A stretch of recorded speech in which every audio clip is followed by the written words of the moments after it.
I want everyone to look back not only at me, but my teams, and think to themselves, pure consistency. I wanted to make sure I left no stones unturned when I eventually retired.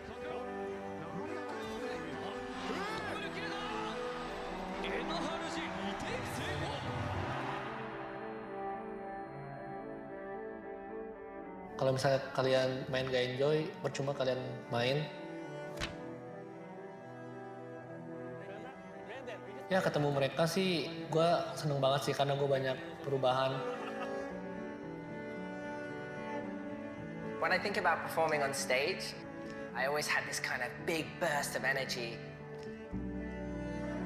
You just kind of let it pour out of you. You give all that you can in the game. With the passing of my papa, I always wear a necklace for him. It was his necklace and something I carry along in every match.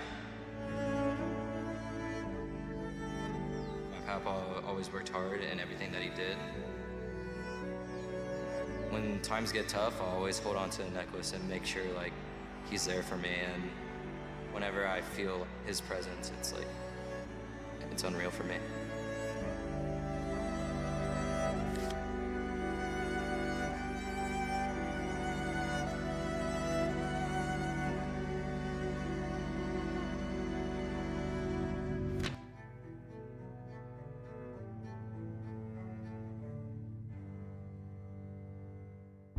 All right, let's jump right in. Fnatic, up to you. Team A or Team B?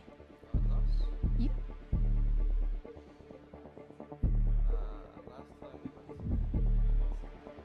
So you want A? Okay, so EG, you will be B. Your first ban, Fnatic. Pearl, your ban. And map number 1. Side on Lotus. Okay. And then map number 2. Side on Fracture. Okay, next set of bans starting with Fnatic. You have Ascent, Haven, and Split.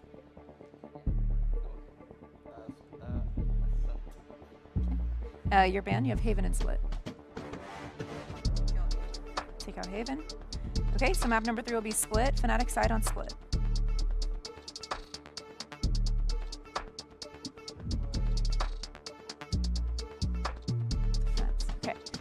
Let's run back through this, make sure we're all good to go. First set of bans, we have Fnatic with Pearl, EG with Bind. Map number 1 is Lotus with EG on defense. Map number 2 is Fracture with Fnatic on the attack. Next set of bans are Ascent and Haven. Decider will be Split with Fnatic on defense. Sure. All good? Good luck to you both. Good luck.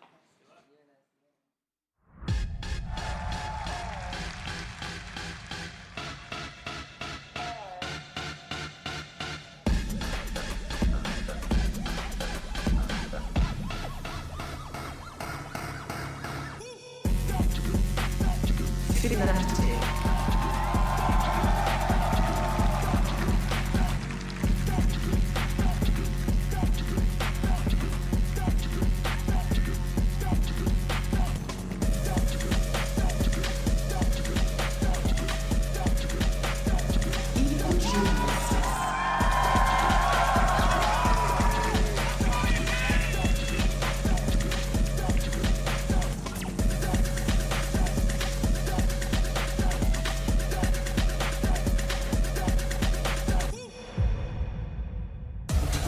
Teams have been immaculate in the land of the rising sun, but today blood will be drawn. It's time for EG versus Fnatic, a match no one would have seen coming into the upper finals of a Masters event. It is ridiculous that we've got these two teams here. I think everyone was anticipating Fnatic being in this spot, but EG minimum top 3, fighting for a grand finals position, and looking like they could do it as well. Someone bust out the tinfoil hats. Dude, I mean, it's ludicrous. I mean, if your brackets have not been broken at this point, you need to be buying some lottery tickets or something, man, because, yeah, it's an insane prediction overall, and these two teams are going to be so interesting to watch. Stylistically, they have so many similarities. You can't really give an edge in terms of that regard.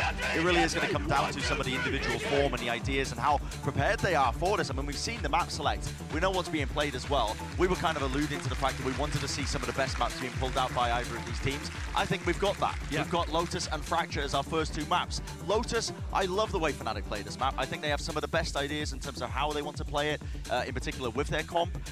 especially the way that they, play to defense on C, with the utilization of the Odin spam Yes, as well. yeah. On top of it, they have so many little layers that just put them ahead of other teams on that map. And for Fracture, EG are going to be coming at them with the playbook that weighs down the desk is going to break it in half, man. I mean, I said this when we were casting them, but they have so many little things to add on. You are left reeling if you try and keep up and adapt. And Fnatic have had some experience playing against that composition because they beat NRG here. That's the first time that we've seen them play against the Sova composition. But there's a difference between playing against the comp when NRG run it and playing against the comp when EG, the progenitors of it, start out. So, taking a look at this one, again, EG running that solo Omen composition. I don't like the comp, but EG keep winning with it. So who am I to argue? This would be incredible, though, if EG were able to get an upset result here in the first. It should be Fnatic taking it away. This is their best chance to win a map in the whole series. Yeah, the prime game in Agent Select. I mean, no surprises here. One of the unique things that, Fnatic do run is they do like to have the Fade being ran instead of the Sky. Sky has a ton of popularity on this map for good reason, so tools are like almost a jack of all trade, but she does them all well with the flashes and everything else. But I am just so excited to get into this, man. Yeah, well, the pressure is on for both of these teams, but it's time to dive into the action. And look, I got no idea how this bad boy is going to end, but I can say with certainty that we have two fantastic casters to call. It's Pansy and Hypok. Thank you so much, GB and the desk. Truly incredible prospect in front of us. Two teams in never-seen-before form going head-to-head. Talk to me about where this battle is taking place. Map 1. I mean, it's really interesting we start on Lotus. Obviously, the only loss that still sticks there for Fnatic, back at lock-in, but I mean, EG toppled foot, which in my eyes was one of the hottest prospects in terms of this map overall, this stage here in Tokyo. But man, is it a tall order.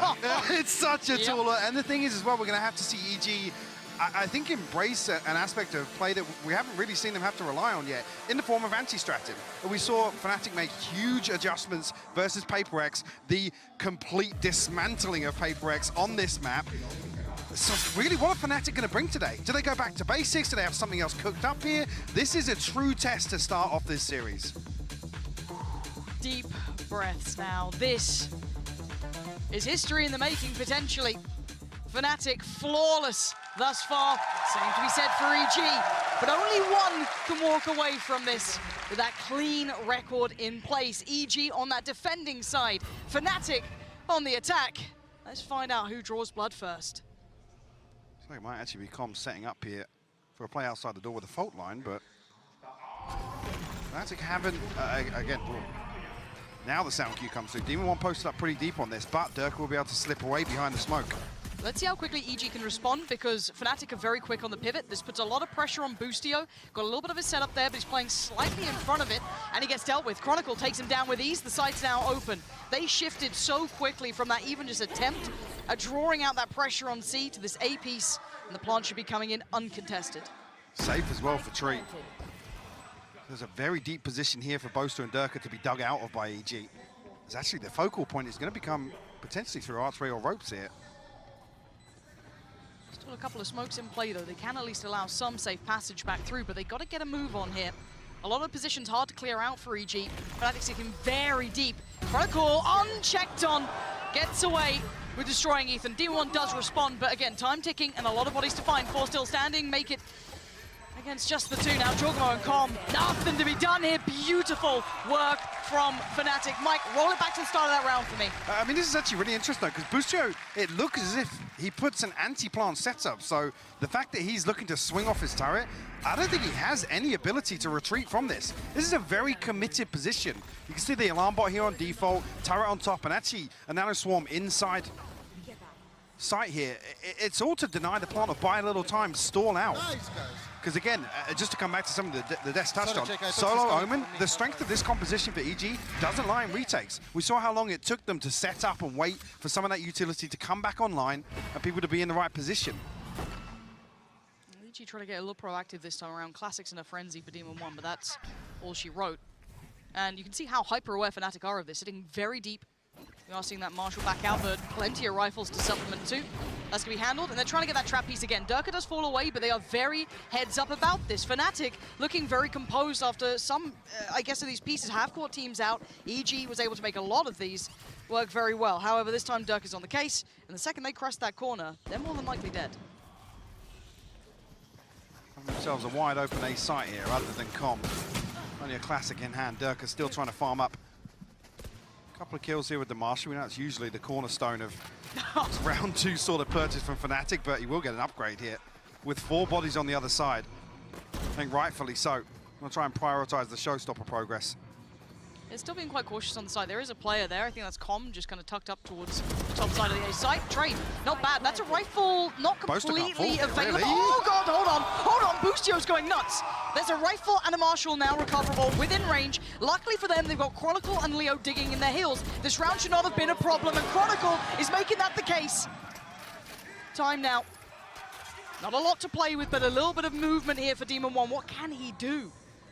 Alpha and Leo just about slipping through at the end of that door, maybe finding a little bit of a gap to work with, but listen to that clock ticking. He has to give away his position. And Alpha sitting deep. Leo making sure he's not slipped aside just yet, and now they know it. Beautifully played by Fnatic in the end, but there were dangers made there. There wasn't actually, even here with Demon One, finding the Vandal. You almost want to see him play time here and force Fnatic to fall to the spike. It's a Phantom and a Bulldog. Boostio. Beautiful. I mean, making this look like a rifle, honestly, with the second. A big gap here between Boaster and Durka, and like I said, EG unfortunately can't actually follow through with that. Chronicle key in that regard. They're the players you want there, though, right? Chronicle and Leo just in those sort of positions, throwing Alpha as well. Very, very safe pair of hands. Getting Fnatic to that second round here. A little bit of a different start for EG, a new conundrum to deal with. This time around, they've got that bye, though. Let's see what they've got coming out for us here. Fnatic probably going to take their time, and I told a lie. There's no time to be taken. Durka's already taken down Boostio, and that's a C-site on a platter. Boostio, a couple of times now getting punished early. See as well how much control they really receive off his utility here. So it's going to pull Com towards the entrance of B and also Jorgamo over towards C, but actually, preemptively, Ethan's headed this way as well. I guess on the back of Demon One's forward position on Rubble. Fnatic on the back of the opener. Probably identified the correct thing, which is actually there's a gap towards B. Retrieve the orb for the time being. Fnatic really waiting out aggression. So taking the toll for the ults really coming through as well. Gonna get that in hand. Leo only 1 away now. Chronicle 2 off, building up very nicely. And there's that kind of late round aggression coming out from EG, but look at who's waiting. Chronicle so heads up from Fnatic. They knew exactly what EG wanted to achieve. Ethan, though, can't do anything about it. Alpha slides in, takes him out of this. And now, well, B was looking likely. Oh, Jorgo can't do enough. Desperate attempt, but there's still 3 alive for Fnatic. 20 seconds now. Spike does need to cross, and it makes it there. Alpha gets there safely. And Fnatic very prepared here, Mike. Right, I think we've seen EG trail by 3. Obviously, considering the pistol round win rate, and actually even a couple in there when they concede, how many times they're able to flip round 2 as well. It's another situation where Boostio, a little ahead of the curve. He's solo towards C site here, and he's caught up in the gravity well. I don't know if he's looking to maybe just jump spot, but as soon as that star goes down, you have to respect it. Some Sheriffs will come in here, frenzy in the hands of Ethan, but no Blade Storm, so I don't know how much damage EG are really going to be able to do here. Durka, unafraid. Stepping through A pretty quickly, clearing as he goes. Boostio just be trying to sit a little deeper this time. But Durka could go for a little bit of pressure on this.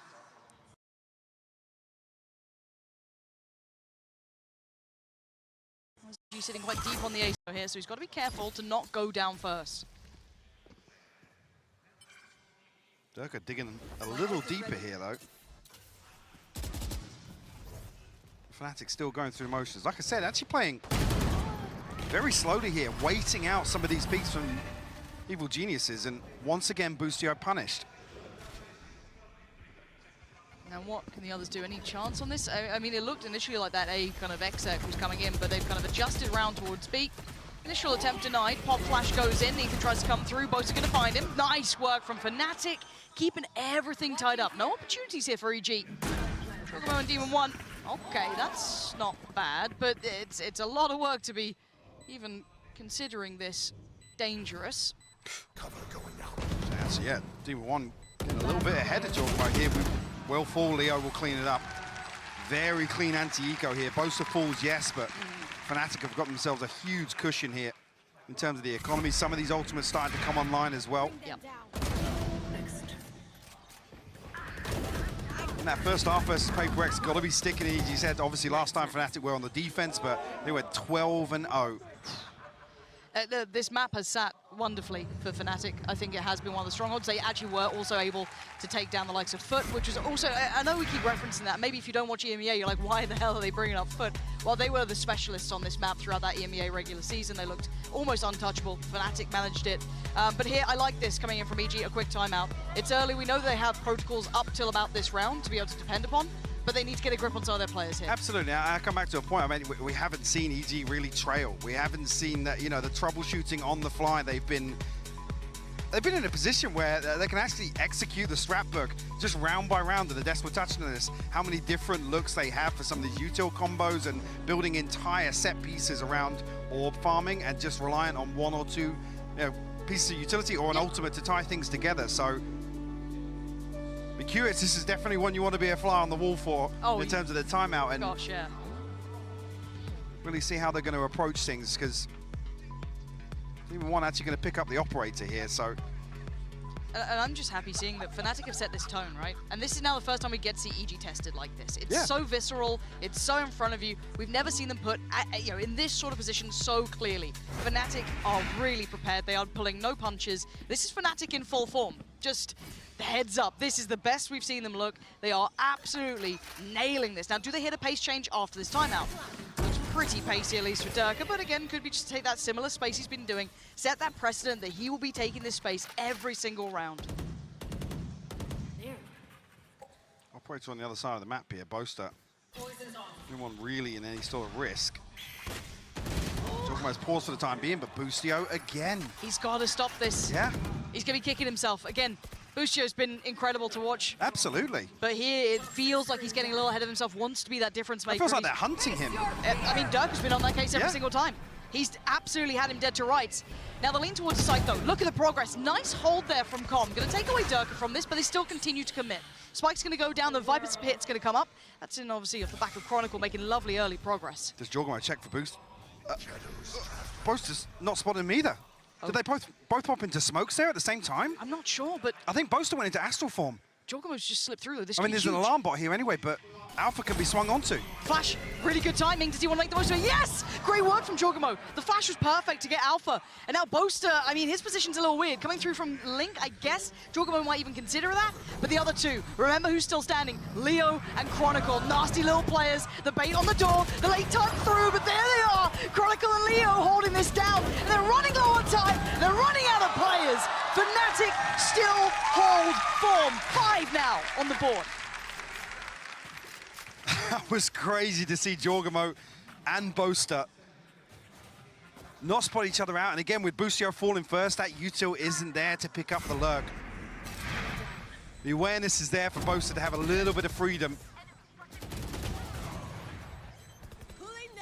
And yeah, I don't know if this is indicative of what we're going to see going forward, but EG definitely need to switch things up.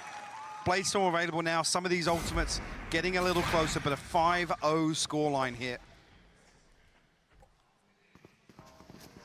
Okay, looks quite simplistic from Fnatic, just clean into the site. Obviously a set piece, smokes up, everything that they need, and the plan should follow. Oh yeah, nowhere to go on that one really, Com. Chipped away at pretty early, but has to respect this. Spike is down, Stingers, couple of Sheriffs. Where's that danger going to come from? Demon 1 actually popped knives. That's a little much. Alpha making light work of both of them. Ethan down very low as well. It's just not enough threat coming through from this comp. Gonna get caught up. Lovely from Fnatic again. Just dealing with any danger. Yes, it got a little bit dicey when you heard the, heard the knives coming out, but beyond that, this is comfy from Fnatic. Clinical. Very much so. Honestly, EG have barely had a look in, other than round 2, really the one that stands out. That's felt like they've really put up any resistance, and the energy is totally different on stage right now.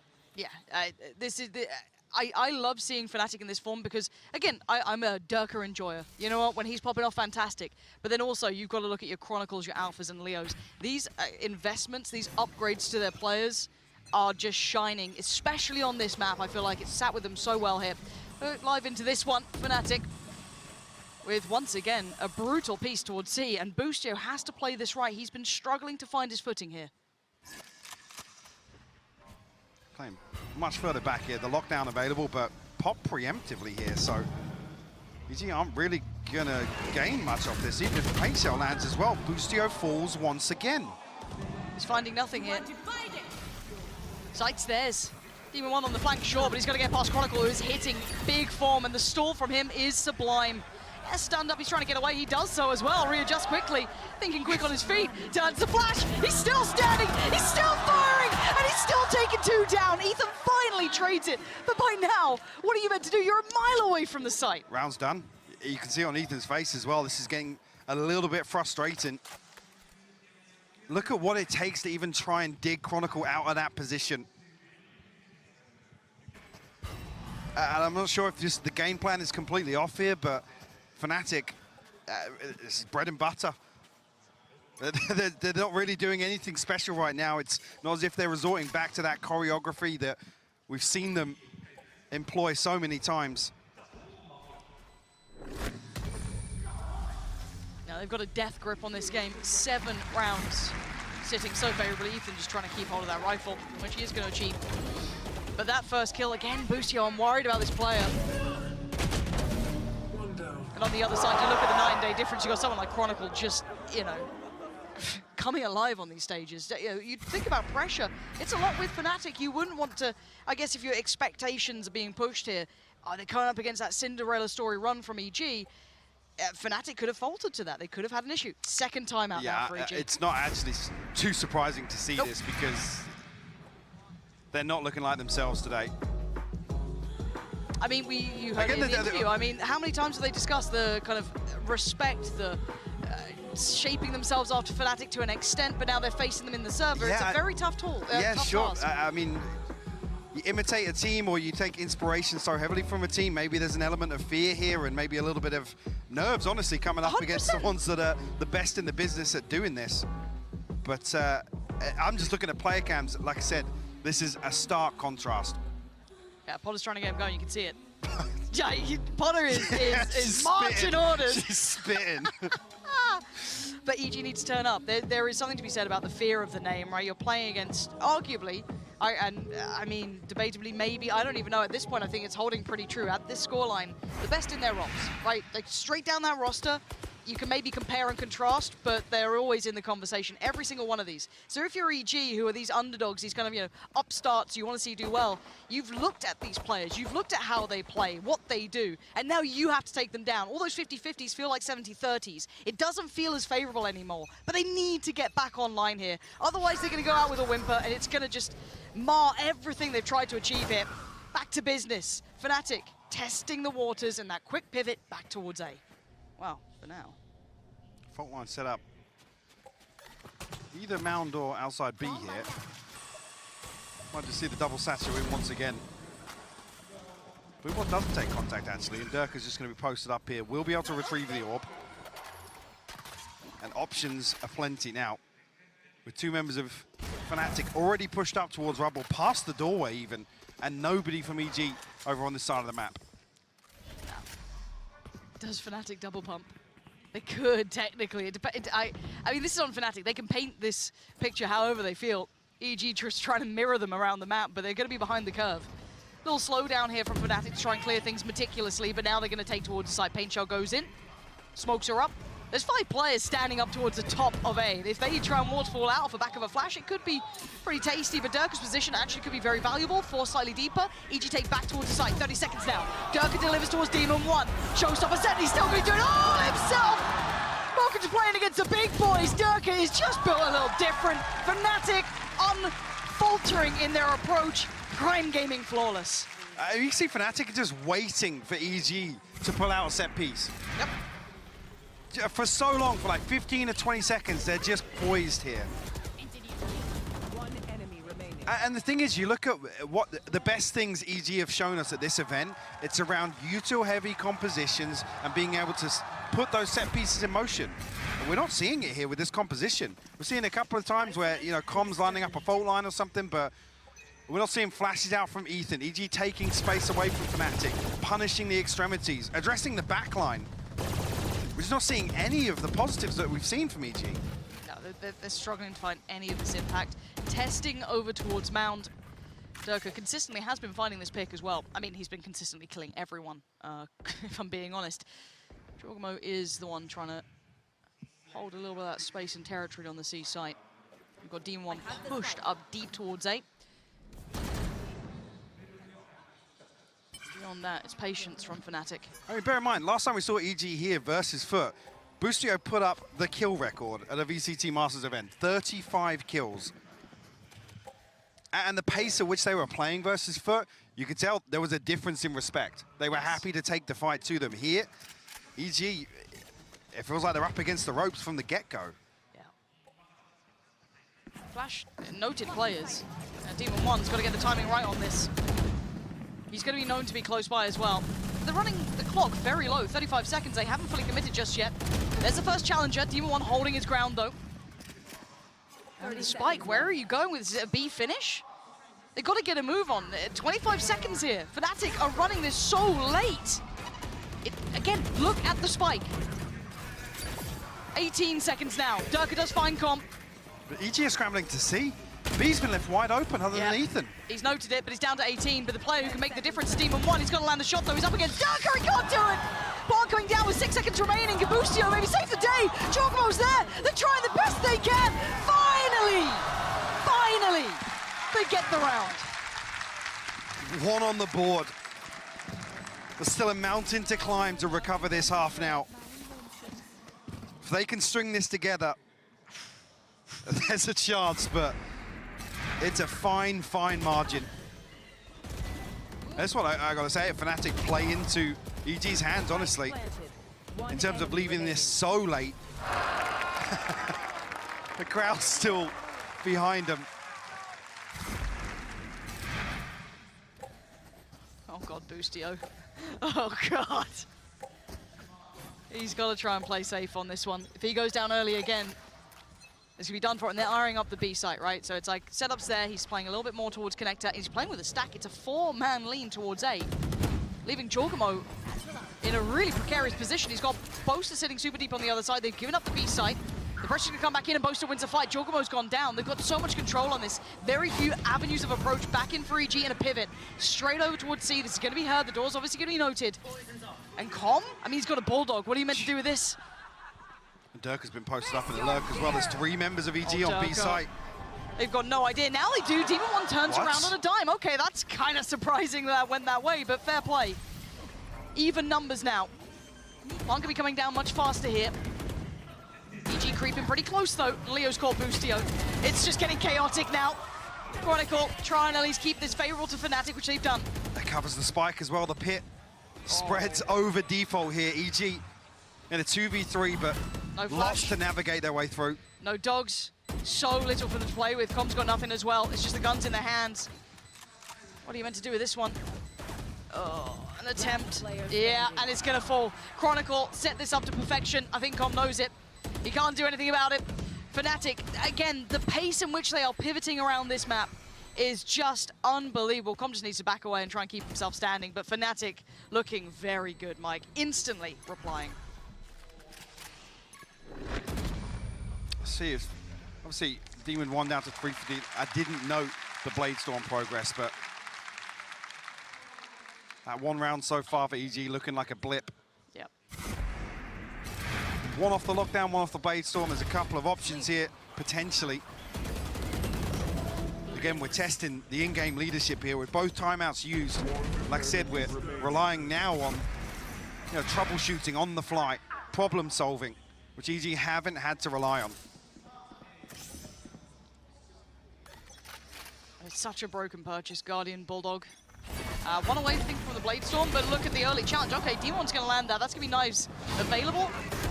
Is that the first blood they've found? It feels like it, and not one that's instantly traded potentially, but then Alpha's on the case. A little bit of a follow-up from Chronicle here, but he's gone down. EG going to be winning out the brawl here.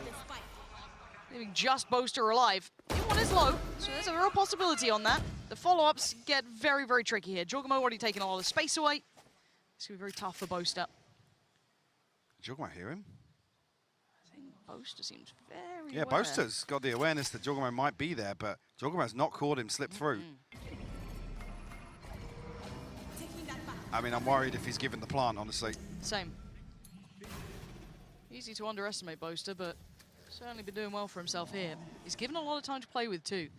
Ideally in like a 1v3, you want to find that pick, right? If you can get one, it suddenly becomes game on, but being given that chance, very unlikely. And he's toying with them, drawing them in towards that B. And he's nowhere there. I mean, just popping down in the smoke on C, he's keeping him guessing. He's got plenty of time to play with as well, and EG aren't going to expect him to have made this much progress. You can see where they're pinging. Yeah, I was going to say, Boostio 30 seconds. didn't catch the slip through spawn either, but going to be close enough potentially here to hear if Boaster does make a step. Yeah, they're clearing back towards 8. Yeah, I think this might be... Overcooked. Yeah, the timing, the window of timing's closed for C. Now this isn't bad though.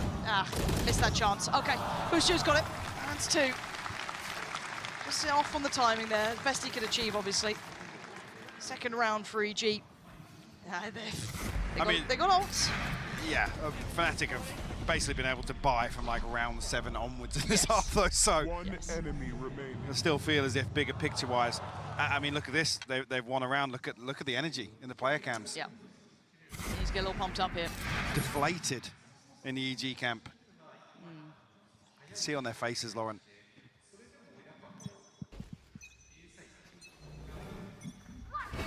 Straight in. Demon 1 needs this. Jorgamo's in a whole lot of danger. Lovely work from him. Oh, but the spray's still going to catch Demon 1, but Jorgamo at least free of that. We'll be able to find a trade. That's caused so many players out already. Boostio suffered for that one. But again, eyeing up B, they're still taking that mid-progress. You've got Alpha holding the flank, holding that extremity, making sure no one gets too far ahead. There's that first sign of intent towards B, at least obviously taking down the turret. Fnatic once again going through the motions though. Step by step through the protocol list. Ethan's going to have his hands full. Does have a flash here. I'm curious of when he invests that. Potentially behind the poison orb now. Yeah, it's going to come through. Will catch. Information here, but I don't see anybody from EG moving yet. Yeah, maybe a little nervous to leave anyone isolated, but again, this is a lot on Ethan's shoulders. Same committed position you saw Boostio in as well. Yeah, a problem being Boasted, yeah, he's selling. Yeah, he's selling it really well as well. Just maybe denying that TP from Jorgamo, a little bit of contact towards main. It's kept the players there, but they need some support here. Ethan is desperately trying to play his life. A little bit of help comes in, but mistimed on that. Spotted again. Chronicle closing the gap now. 77 HP. He's still coming out on top of this one. Closing down. Yeah, Leo's got him dead. Ethan didn't have a leg to stand on in that. The support was so far away. 10 seconds, but it's fine. They've got a plant coming in. Com getting a little bit deeper, but did he get noted? Did he get hurt? Next time around, there's so much util. Yeah, I feel like they may know. Lockdown comes through though. Chronicle, does he get aggressive behind the divide? Temptation, surely. Comp's not expecting it. There he goes. Bye-bye, Chronicle. And now they need to get towards that spike. Can they get this defuse going in time? Boaster the first one to try and find the challenge on it. Leo sprays in. Boaster's got the defuse down. And now just Boostio. He's found Boaster. He ain't gonna find any more. Fnatic, double digits on first half.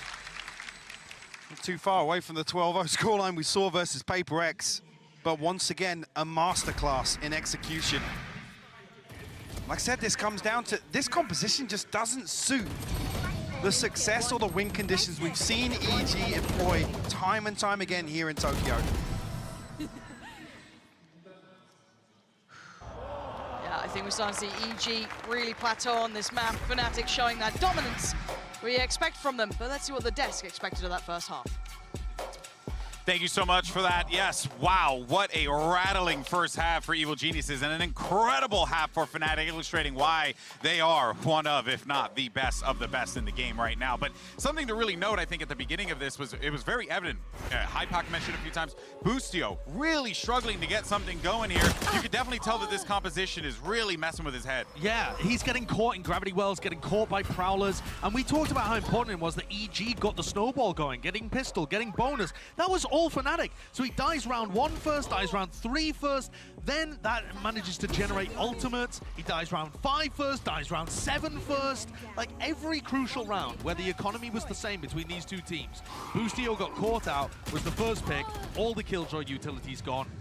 and it's over. Yeah. It's literally over. I mean, once you get the Fnatic war machine going and they can start snowballing, picking up the orbs, they get free space towards areas. I will say, I mean, we could talk for days as well about the kind of macro ideas that Fnatic had going in, because they were playing them like a fiddle in terms of the positioning early on the map. But really, the big sticking point is that Boostio was struggling. And I think, again, that conversation topic we brought up at the beginning of this series, just before it really kicked off, was the inexperience difference. That was the biggest takeaway from both of these teams as they were clashing. Fnatic, they've been in spots like this before where they've been down and out. In fact, they've done it in the biggest stakes in the game, in the finals of lock-in. And I think that gives a certain level of experience. And it gives a certain level of tenure towards the players where they know what they're capable of. EG have been playing so free up into this point that it's almost like that they've... Josh, you mentioned this when we were watching the game. It's almost like they've realized where they actually are at when it comes to Masters Tokyo. I think the realization has hit them and it's caused confidence issues. They need to get that back by playing much better in the second half, even if they don't win. Well, Fnatic have EG right where they want them. They need only 3 more rounds and they close this out. Let's send it back over to Pansy and Hypok. Thank you so much, GB. Yeah, I do want to kind of bring bigger context to this. When we looked at this veto, I saw this as being late benefit to EG. Sure, yeah, you concede a little bit in the veto. Yes. Not this scoreline. But you're not, I'm going to be honest, I think there's 2 ways this goes. Sometimes it's easy. Yeah, it's easier on a team potentially to lose quickly than have a drawn-out horrific game. But then again, confidence, right? Does EG then just get shattered? That's what I'm worried about. We'll talk about that later. For now, it's a patient beginning regardless. EG are taking their time, taking a bit of a tour. Yes, progress on Jorgamo here. But Fnatic not in any particular hurry to make much happen. They have a firm lead in this, 10 rounds to their name. Could not ask for a better start for them. Doing exactly as prescribed on a map like this. Dirk, I have to potentially respect this map, unless he's got some support. And maybe actually some information off the back of Leo once that door drops. Not going to come through just yet though. Durka might dip his toes. Bloody hell, it's Durka doing so much damage. Fnatic want this map done. They want to go on to map 2. They want to get out of here. They want to get to that next game in front of them. Boostio's being bullied. And that's 11. That's a flawless start here in the second half. Oh, you don't even need Leo to find you information. The crunch is perfect. You see Com Court lining up a fault line. There's nobody deep holding this smoke. Nope. So like Demon 1 has like a wide angle to, yeah, exactly.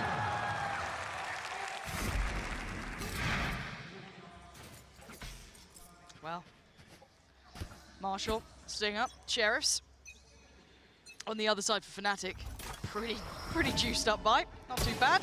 Lovely. Alpha hit that, by the way. Yep. If you were curious. Just if you were wondering, quick heal, pit stop for Demon 1. Scary, isn't it, when Alpha's doing those sort of things? But they note the force early on as well. The fact that Demon 1 doesn't fall to the Master shot there is a big indicator to Fnatic. That one not as clean.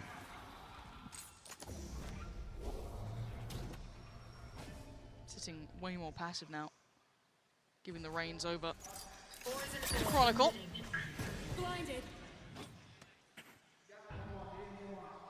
Trying to test the waters elsewhere as well. There. Talking about trying to make a little bit of progress towards A here. Smoke will be noted. Leo and Dirk are still in a position to maybe do some damage on the way in. Boostio posted up in this lurk once again outside C. But 30 seconds left on the clock with a force here. You want to see EG make a decision and make it quickly. 30 seconds left. Looks like that might just be C site. They've got they need to secure the site and deep. I mean, look at the utility they have to cross. Yeah, this is There's horrific. a star, alarm bot, 2 nano swarms, and Alphas here. I feel like Alpha's going to at least, I feel like 1 maybe. Yeah, Two of you bye-bye, are bye-bye. Welcome to the blender. Alpha teed up for success. They need to get that spike down. 8 seconds now, can't get any more. Actually, EG making a go of this Hold one. up. There's a little bit of something left in them, but Dirk has got a rifle, as does Leo, so this is far from out of the woods just yet. Both coming through from the connector side. And look at the HP. Jorgamo low, Com pretty low. It's Ethan who can really be the one to take that brunt of this. Got plenty of time, though, for Leo to come back and clear spawn. He might just meet Com. If he continues, he's actually peeling back towards Durka. Okay, Durka gets a clean fight on the first. No swing off it. Jorgamo not close enough. That's lovely from Com, though. Comes back around to find Durka, leaving Leo. Now 1v2, they are low. Jungwoo, 25, 21 for Com. He's just not cleared the right corner. It was a bit of guesswork, but he guesses correctly for that jump through. Plant's not good for Com, though. He has to swing off this. He's got 2 seconds as well on the horn. That's up there, Leo! No time. Breaking the heart almost. Has to back away, but very, very close. Actually, Leo tucked into the corner. He thought he was safe there from the default Plant, but we'll lose the Bulldog as well. Yeah, this is... That adjustment, man. Yeah, that's a big snap. This is just like the most Fnatic thing you see on an anti. Well, actually, with EG Forced, 2 people just stuck in the blender. Even after that, EG actually still, they continue to push forwards. The fact they recovered was Yeah. quite impressive. You know, we'll wait and see. What do we have here for Fnatic, though? Guardian out for Alpha, Sheriff, and a Ghost. Okay, so not masses, but a stack. So can they get a little chaotic? It looks like EG might be aware of this. Look at where they're sitting on the other side. Have an indicator given off the back of maybe the smokes. A little bit of pressure coming through. Oh, God. Oh, He's God, just the giving up timing! the angle. The timing on that, man. What are you meant to do? I mean, they're swapping Spike. Yeah. It's just heartbreaking to see some of the situations EG find themselves in the opening map of the series as well, no less. Yeah. Rattles you. One small benefit, yeah, I guess those rifles aren't so easy to get into hand, but they're down to 50 seconds and they're so split across this map. Doesn't matter, you almost favor the numbers of Fnatic with how they've already rotated preemptively here. It's not Even particularly one clean. can't pin him down. Not noted as of yet, though. Oh, Chronicles won a classic versus a Vandal 1v1. Get me He's out got of a this snake map. bite. Get me out of this He map. can slow it down. Oh, dear. Okay, oh, this is horrible. Somehow. This is horrible. Oh, no! This round is nightmare-worthy. Yeah, of course. Yeah. Fair play. Yeah. It's a Prime Gaming flawless. With classics and a Guardian. Oh, dear. Wow, we talk about confidence and mental. What were you talking about? You talking about rip the Band-Aid off, right? Yeah, mate, just get out of it quick. If you know you're going to lose, you play the long game on the veto. Doesn't really matter what happens. Yeah, don't worry about that. See, they're fine. Definitely didn't. That was really uncomfortable viewing. Yeah, that's very unpleasant. Well, here we go. Let's, oh, God. 12-3. Fnatic are making themselves look like, of course, as always, the team to beat. Durka, they're so blind, and they're still winning the fight, apparently. That seems unbelievable. They want it over and done with, and it almost is. Durka just keeps pushing. He's laughing on the player cam. It's just Boostio left, Sheriff in hand. But for a Fnatic to find, Durka seals the deal on a 13-3 to open this series, Lauren. Yeah, this one is looking very good for Fnatic. I do want to come back to it, because I do think it's an interesting discussion that you started with the veto, with how they look at this, and we were trying to predict this yet. We were even trying to get some leaks from Potter, and it's like, you guys are nothing. You guys are surely banning Bind, right? And it's like, well, yeah, you know, the veto. Yep. I feel like bigger picture, we can maybe win out. And even the Desk touched on this, right? Josh was even putting this perfectly. If you can win out and you get the choice on the third and you feel comfortable about it, then you play this as a 2-1. You have to approach it like that. But my counter argument to that is we haven't seen this lack of energy on stage. This is demoralizing for EG. It's the human aspect, right? You've just been absolutely battered. And a more experienced team might be able to put this loss in a box and move into map 2 and 3 and just clean slate it. Fair play. We haven't seen EG have to do that, so now we have to find out if they can. Little things as well, like having to call both timeouts on the first half for Potter to try and get a grip back. Yeah, get them back in the game. And like I said, this is another test that they haven't had to endure here in Tokyo. The in-game leader actually being tested here. Without that insight from Potter, you have to wait for the halftime. You have to, like I said, burn both timeouts. It's problematic, Lauren. Well, this whole series might be problematic now. 3 rounds was all EG could get.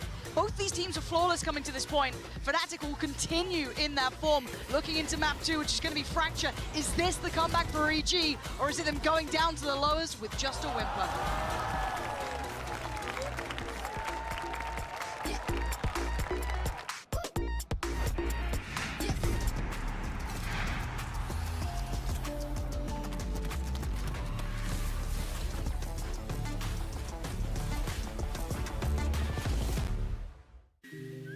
Have you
What a start for Fnatic here. I'm joined by their coach, Mini. Now, Mini, no one else has been able to take a map off of Evil Geniuses this entire tournament. You guys are the first. Why do you think that your boys were able to do it? What makes them so special?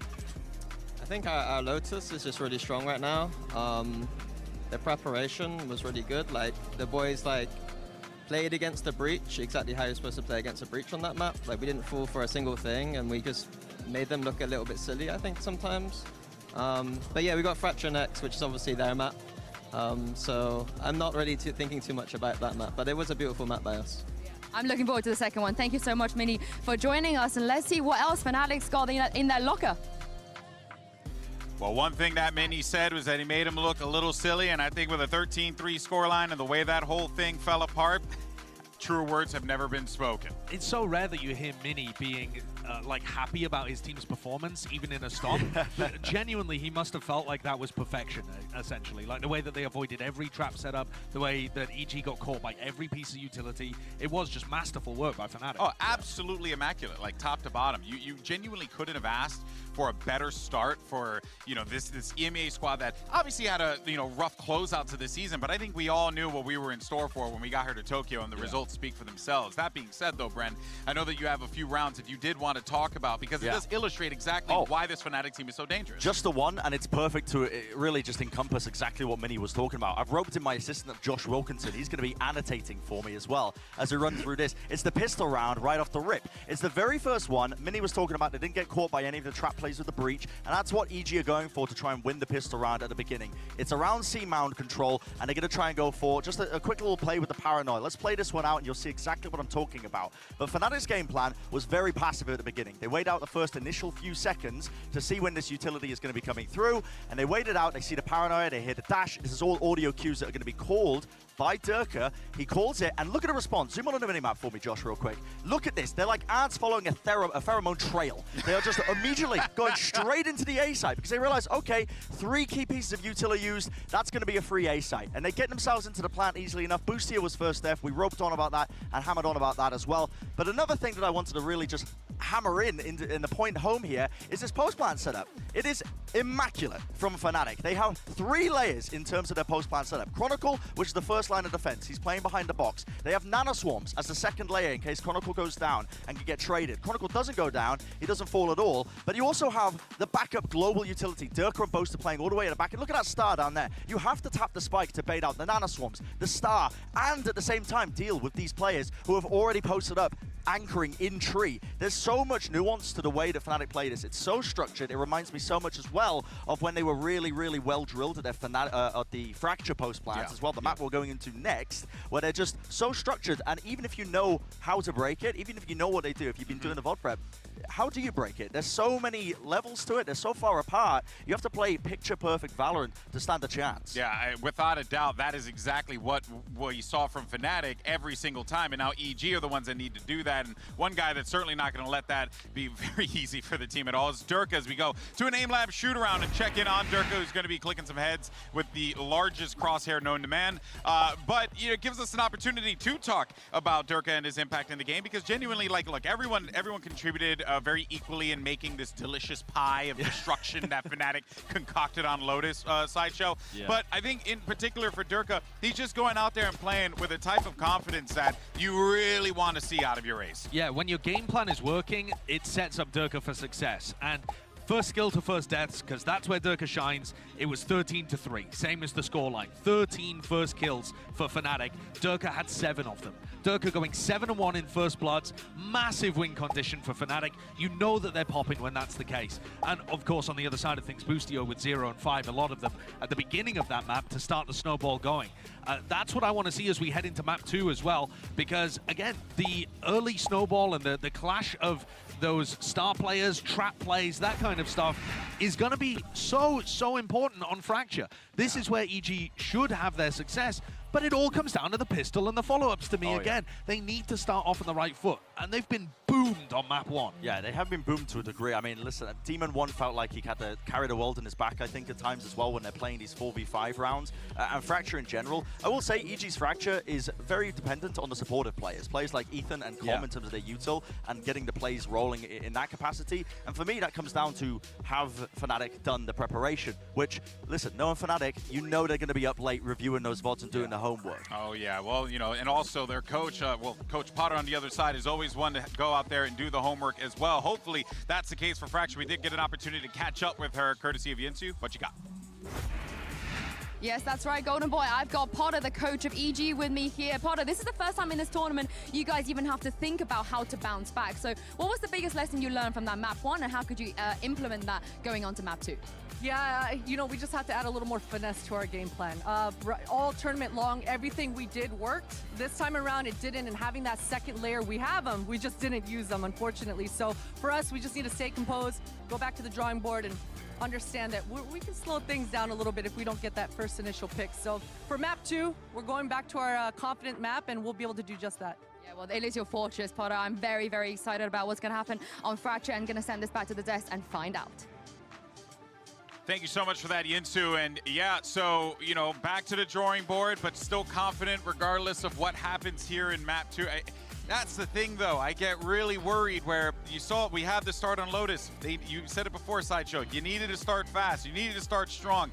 And then what happens if that doesn't take place on Fracture? Well, it has to, right? It has to. They have to no for other EG. choice, and that's a lot of pressure on those young guys. Every good anime arc has you losing to the big bad guys first and then coming back afterwards. It's just part of the anime arc. We're not. No one's buying the anime, man. No one's buying the anime. But here's the Prime Gaming Agent Select, and let's see what we got here out of this one, Brent. Yeah, no switch-ups, no changes as well. And we already know how deep the playbook is for both of these teams. I mean, think back to the Season 8 combos, Turret Contact Orbital Strikes for Fnatic, and then Evil Geniuses. They also like to pull out all sorts of cutesy little stuff. They do, but their defense side is slightly weaker, so they're not going to start out here with a bang, and they need it. So it's got to be different. That's right. It is do or die. Do you really want this run to end in an 0-2, or can you force a map 3? Let's send it back over to Pansy and Hypoc for the call. Yeah, we are now waiting with bated breath to see if basically map 2 is any different from map 1. We kind of discussed the idea that this should be their best opportunity, right? But then the actuality, the reality of this is they're in a very tough predicament here for EG. Absolutely, and like I said, this is a big test of the mental reset ability of this team. Obviously, a lot of this lies on the IGL. Once again, Potter as well to give some insight here. Worried though, because we're coming out again. You get an opportunity every so often in the meta in Valorant to pull out a new comp, show something different, show a couple of little set pieces around it. But once that tape is out there, it takes one team to adjust, anti-strat it, and beat you, and it's done. Yeah, once you show the world, the rest of the teams, how to counter it, that's then out there.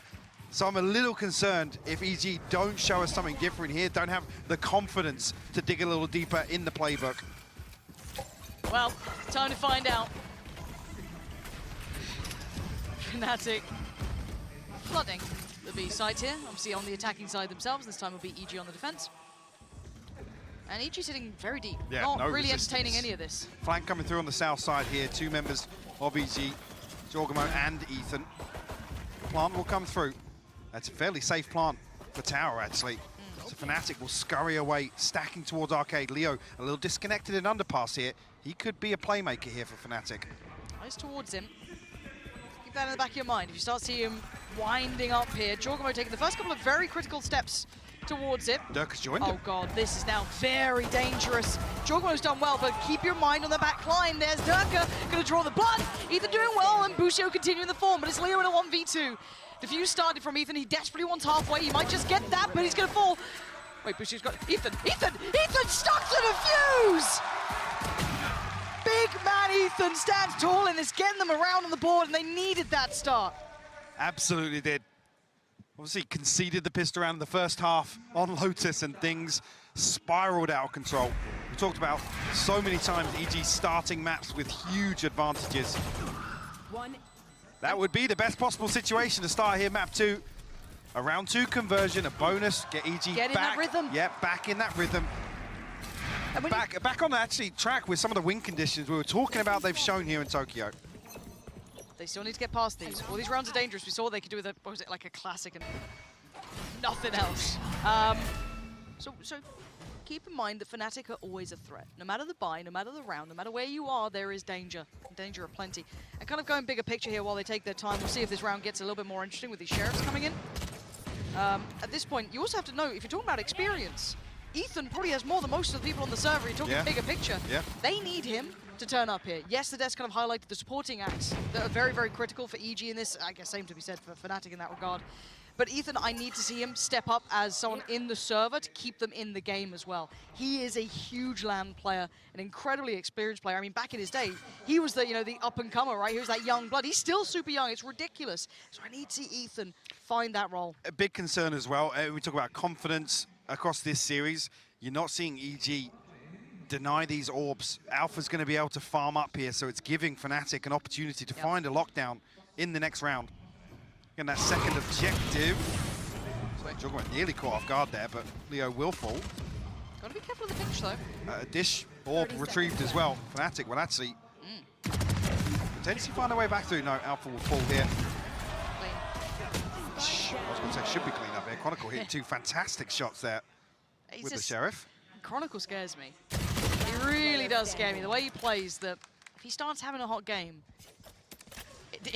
again, for me, always love watching the likes of Leo, Alpha, everyone else, but Chronicle is just that madman when he gets going. So we'll see if it comes through this map. I don't know if it will. But this time, not be able to do too much with it.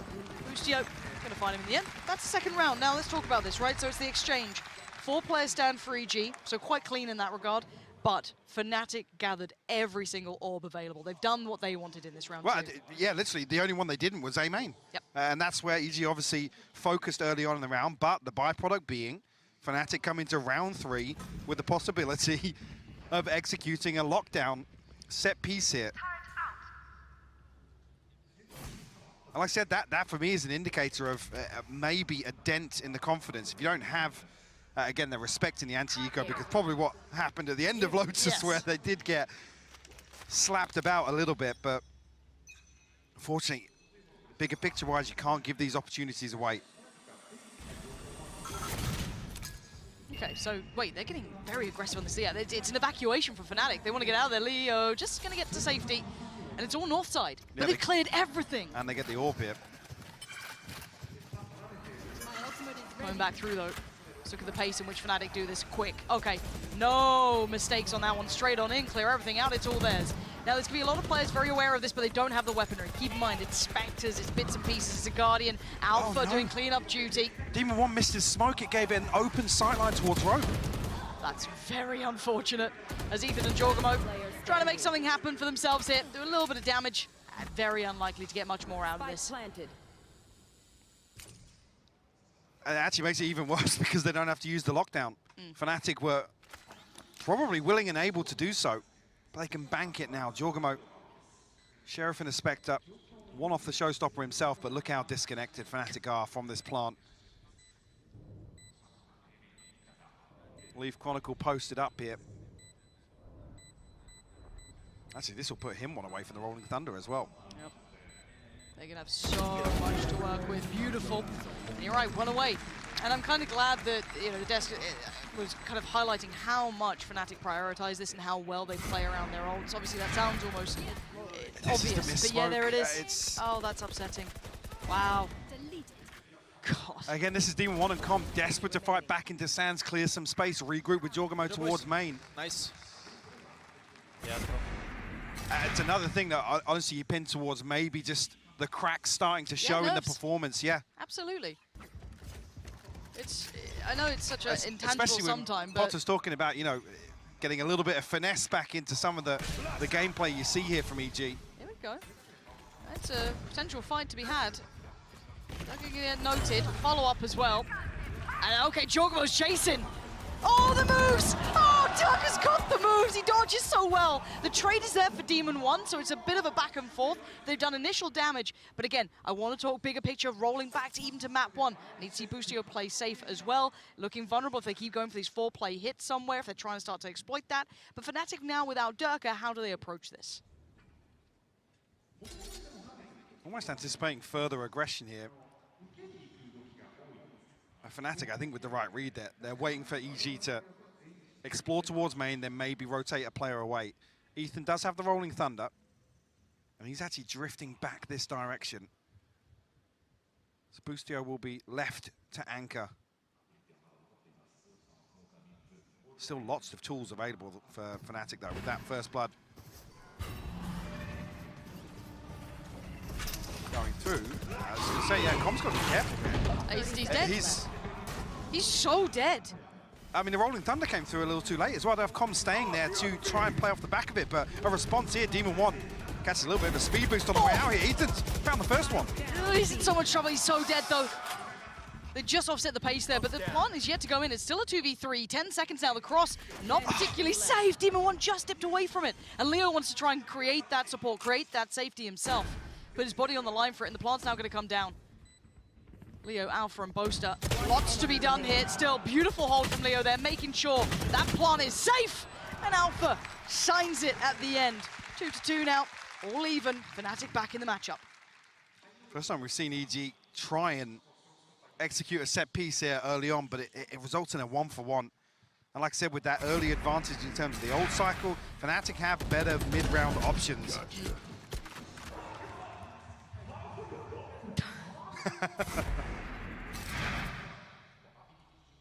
EG already back down to pistols. Yeah, whether or not we see any further, actually. The Sheriff's a light shield coming for Demon 1, but another opportunity here for Fnatic. If they have the read, they can get towards Durka's Showstopper, Boaster's Orbital Strike, 2 away from Leo's ultimate as well. And it's a gamble stack from EG, right? Like, his do what they can. It's a completely free site for Fnatic as well. So much kit to be played with. Yeah, obviously Chronicle invested his relatively recently, but beyond that, super comfortable. Plant gonna go in.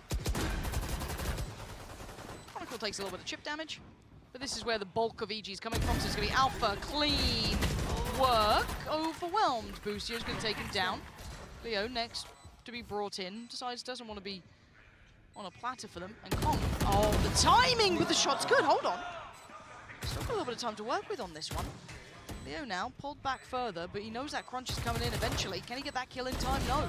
Now the pressure starts to mount. Durka taken down to 65. Can they close the gap in time? Leo's found Com and created a little bit of safety, but you can see the threat. You can see they had to invest the ult to deal with it. Leo's held them back at the door, and Leo not allowing them close to that site. Nice clean up here from Leo. Again, not afraid to invest these ultimates to secure rounds. Actually, Boostio will pick up an operator here. Curious to see if he holds on to that.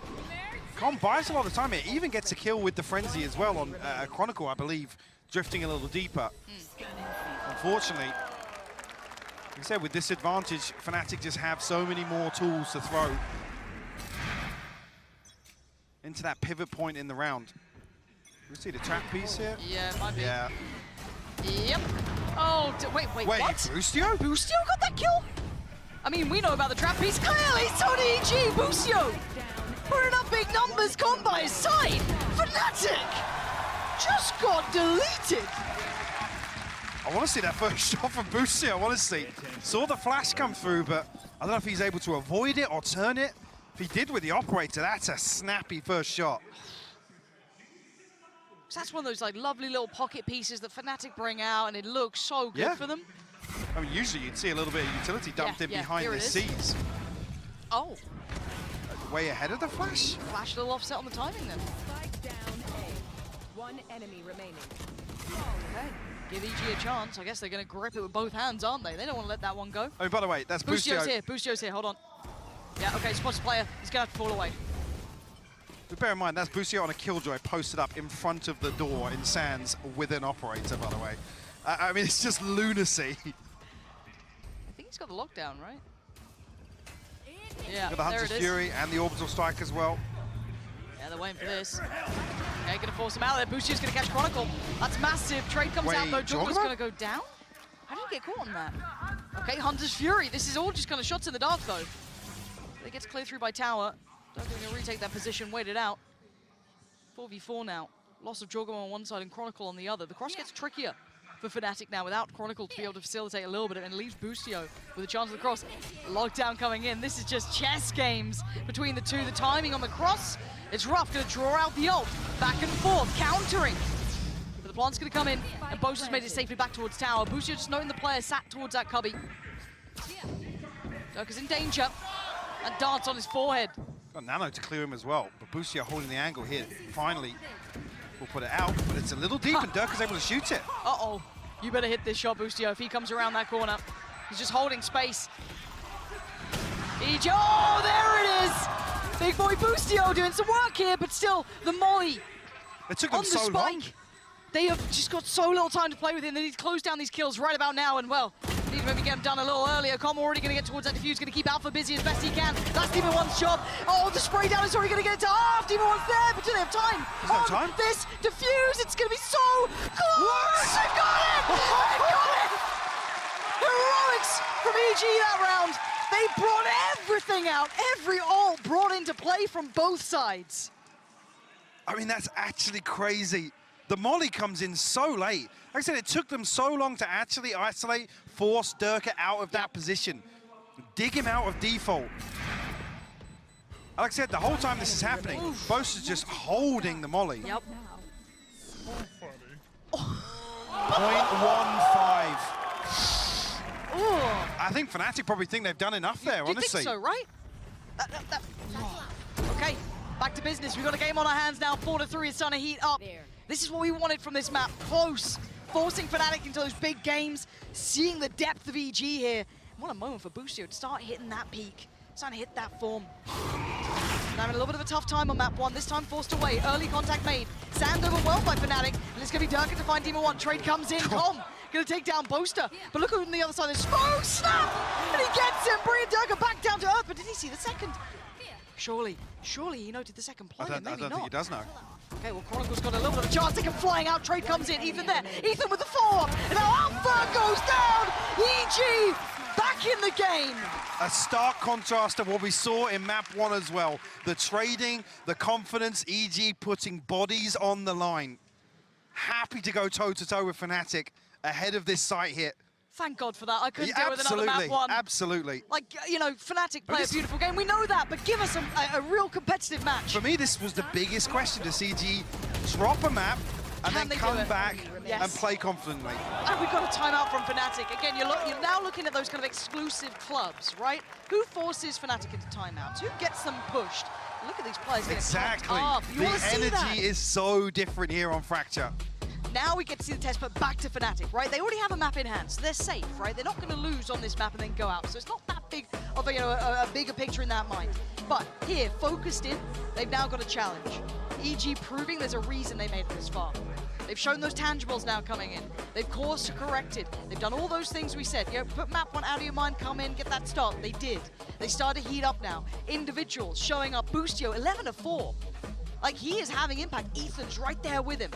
Everyone's starting to find that little bit of something. Now on the other side, Fnatic, first time we started to see some of those counters coming in as well, dealing with some of their little pocket plays like towards Sand, all those little bits and pieces. I mean, I say counter plays, it was just Boostio backhand them with an operator, but still, dealing with some of those things that sit very well with Fnatic.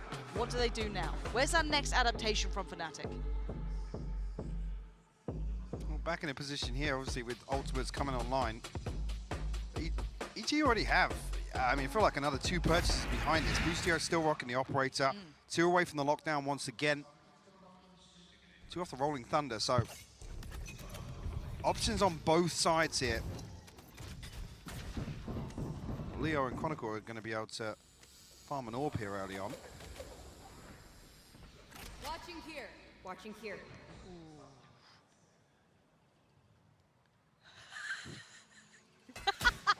Okay, you just heard that kind of flying around the map. Now, big info. That should really confirm it. Still not giving away too much here, but this should be very telling. The amount of presence coming through. You've got 3 players from EG, Ethan with a lovely little stall on this as well. A lot of utility dump though, and Fnatic are able to really limit the amount of damage or value gained by EG here. Fnatic will take the space. Early round protocols looking much better for EG though. On the back of that pressure in A main, they're actively clearing dish. So indeed, this is going to start working down some Fnatic's utility, right? They're already starting to get a little stretched in this. Durka can be held back again.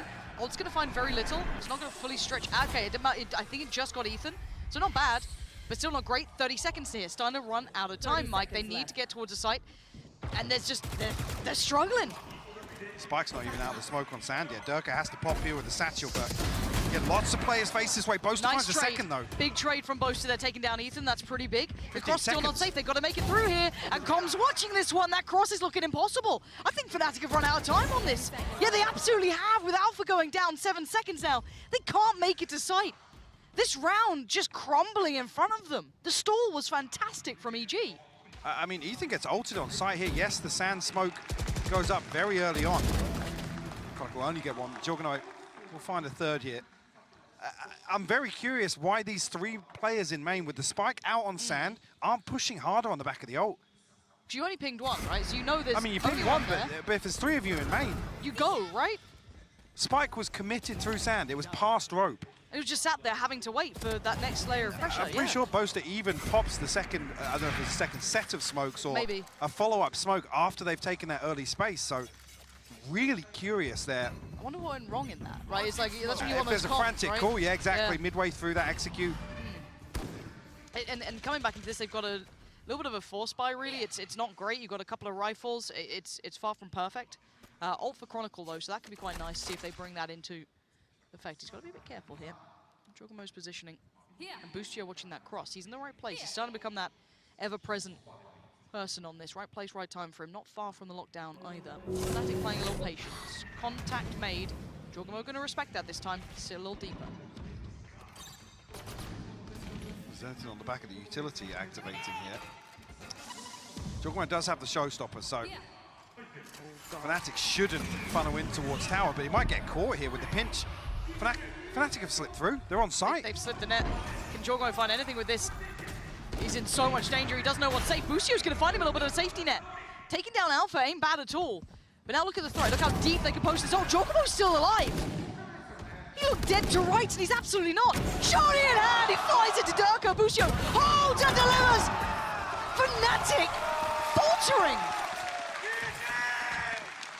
Fnatic looking a little hesitant here, a little knocked back on the back foot.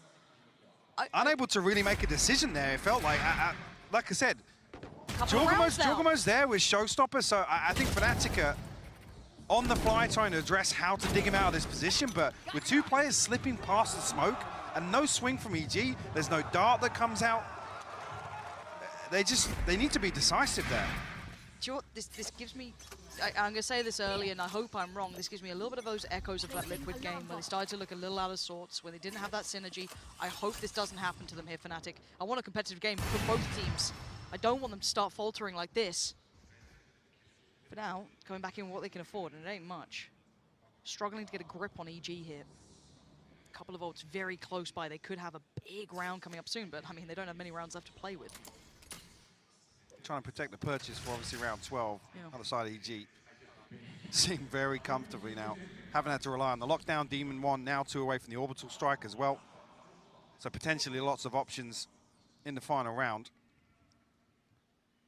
So we're going to try and probably prioritize the showstopper for Durka. Boaster's only 1 away.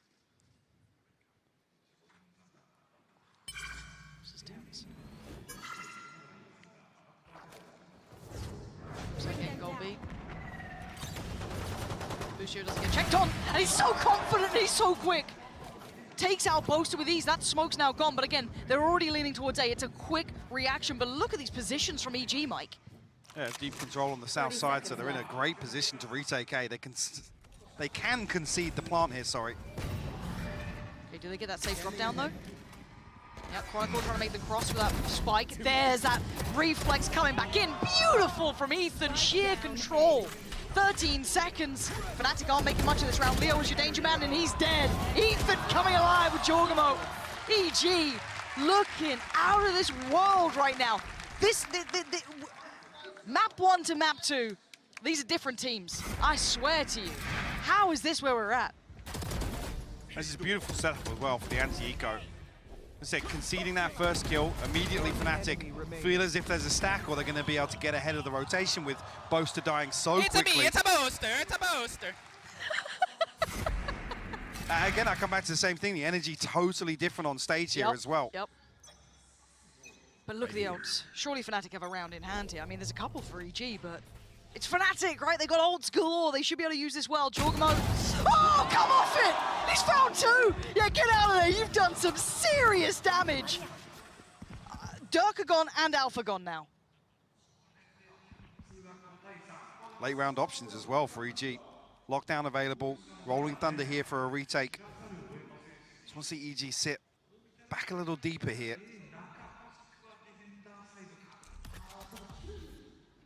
Fnatic looking to continue onto A site. Problem being there's lots of EG bodies here. Stun good, but Leo's not cleared. Okay. Oh, he's noted now. Yep. Chronicle coming around to help him out because Leo's in serious danger. Drawing the attention away. Jorgamo forced into this. Com there as well. It's all getting a little bit mad out here. Chronicle and Boaster fighting back massively. Ethan can't handle it. Fnatic digging deep this time. 3v2. Lockdown gonna come in. The lockdown's so shallow though. Yeah, Boostio trying to close that gap. Does he find Boaster? Jump spot, nice from Boaster. Gonna probably note him. Force him forward. Boaster's dead. And now Chronicle on the line. 21 HP is fallen. Boostio, the little bulldog, ripping him. Limb from limb, and now Leo. The smoke's in place, but the fuse has started. It ain't stopping. Boostio's just holding this down. Oh, he's been caught just at the end. And now there's problems for Demon One. Still another smoke to go. He's gonna put it close. Another spray, praying. Demon One down low. He's got it. He's only got it. Finds him in the end, but Fnatic left with only 3. Echoes of map 1 here, Mike. A massive contrast. EG digging so deep to get back on top of this series in map 2. I gotta say it, Fnatic looking a little flustered in some of these. Not seeing that usual polish. Let's go! That's the EG we were waiting for. Fnatic now have a fight on their hands. This second half means everything. Boostio's coming online. Jorgamo's there. This is golden. We want to see more from Fnatic, and hopefully do in just a moment's time after this break, as Jinzu's waiting down with an interview for us. Thank you very much, Pansy and Hypok. I am joined by an EMEA royalty. It is Redgar from Team Liquid and his brother Ragnar as well. First of all, Redgar, you faced EG before, so what do you make of this match so far? It's really incredible match. On Lotus, like Fnatic showed really good results, but on Fracture, I had the same problems, not gonna lie. You've been there, been there. And also, Ragnar, what's it like to be able to, travel to Japan to watch your brother, support him as well? That's outstanding, amazing feeling. Like, it's like my dream. And supporting my brother every time, like being here, it's great pleasure. Thank you very much. Arigatou gozaimasu. Who are you both rooting for out of all the teams that's left in this tournament? Of course for Fnatic. Why? They're brothers, you know, friends. I mean, you got any words that you would say to them right now? I think it's currently 9-3 down, not looking so good. What do they need to do? It's time to activate the curse. Chronicle, do it. Oh, you would know. And what about you, Ragnar? What do you think? I think, guys, it's just a start. Go for it. One step closer. I like this positivity. And lastly, for you also, Redgar, I know Ragnar's been really enjoying the audience. What's your experience been today watching from here? They're really amazing. Like, they're reacting on everything so nice, and I really enjoy this. Even when I'm watching, I'm enjoying. When I was on stage, I enjoyed it really much, but when I'm watching, Nippon Daisuki. Oh, it's been really cool to have you here as well. Thank you so much, Redgar. And Ragnar, we're going to throw this back to Pansy and Hypok, and let's see if Chronicle can activate that curse.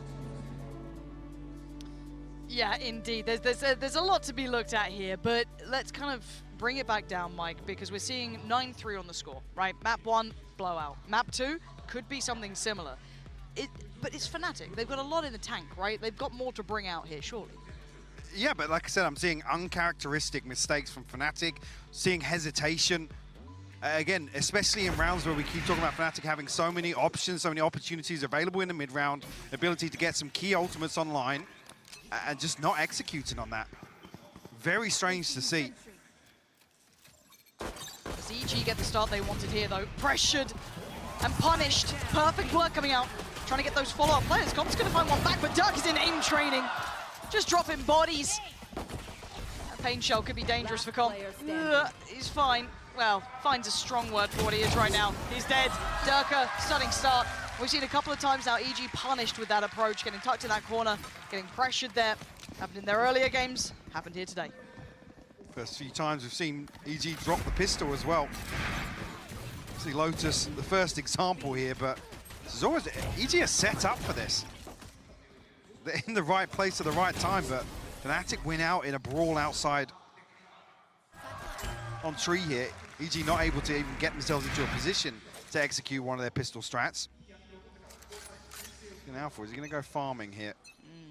Plenty of EG bodies on the other side. He's going to fall away from this. Find that next angle to sit to. See him creeping closer. Lovely. Nice from Alpha. Another chance. Not going to get it that time. Has to start falling back. Doesn't want to give anything up here. Chance for a pinch coming in through tower, though. That there in your mind. Boostio. Oh, dearie me. It's all gone a bit wrong here. Lovely from Alpha. Can't make much more of it. 4 standing at the end there. Not too many problems in the end. And Alpha gets a couple of kills as well, so that will put him 3 away from the lockdown. We'll come back in here. I guess, yeah, here with a Bulldog and Stinger to round out the purchase. Actually, going to catch an upgrade here. 2 Bulldogs alongside these rifles in the hands of Durka and Alpha.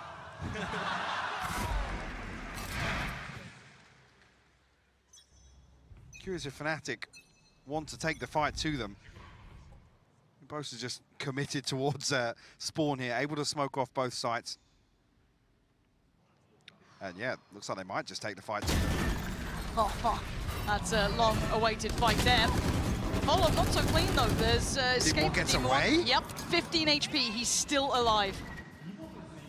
It's a good paint shell as well, actually coming through. Jogmo, he finds a kill on Chronicle retreating back through sand. Yeah, the kind of counter pressure coming in through from Dish. I mean, I know the paint shell going through, that forces Boaster back, but Chronicle then, I don't know if he goes up the rope. He falls on the retreat back out of A main. Oh, look at the... Boaster might doing catch a double this. pump. Yeah, but he's got a stinger. It's not enough. A little too close to the corner, and Com's going to clear it pretty cleanly. Putting Leo next in the driving seat of this round. Alpha trying to maybe make his way around the north side, but Leo's got a Bulldog, full kit of util. Doesn't get noted, actually. Oh, what is that? Jogamo, half in the air, just flying through, and Alpha's going to keep that rifle. You're going to try and hold in here for an exit, but this is actually big, because it gets Com 1 off the Hunter's Fury, Demon 1, 2 off the Orbital Strike, so 2 ultimates that EG have pinned a lot of attacking rounds in terms of set pieces here. I mean, Jogamon's very low, actually, 8 HP. And Ethan's a little ahead of him here. Don't want to see them actually drop these rifles with the credits you see on the left side of your screen here. A little bit concerning. It shouldn't be in range of the spike anyway here. Alpha go for a little bit of a look. He's more conscious, just wants to hold on to this. That's fair. Not a problem. Okay, 10-5 now. Double digits reached for EG. First one in this half, though.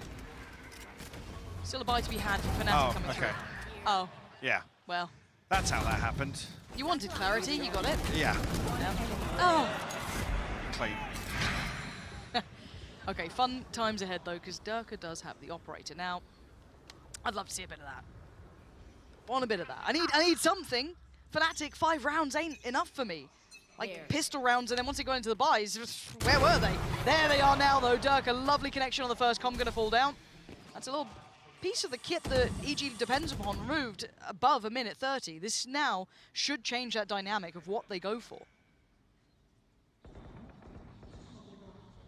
Try and counter this by finding some space in A main, but a weird setup here from Alpha.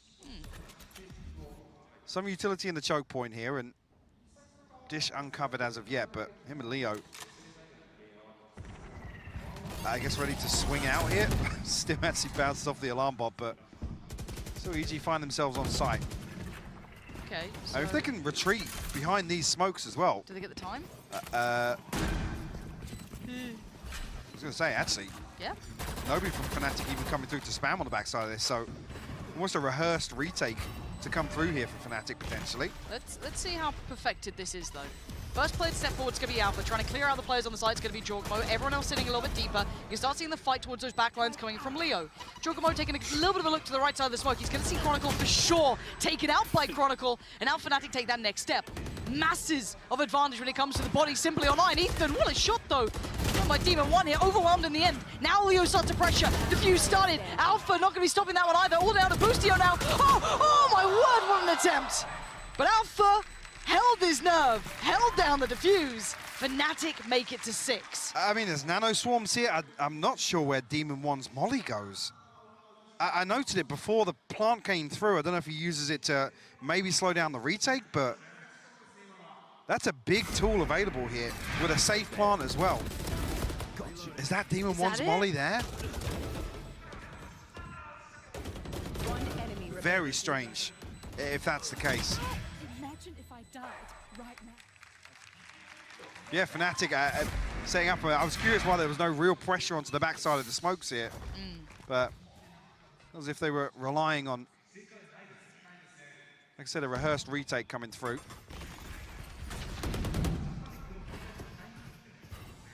Same setup once again as well. So Alpha looking to do a little bit of chip damage here with his util in the choke point.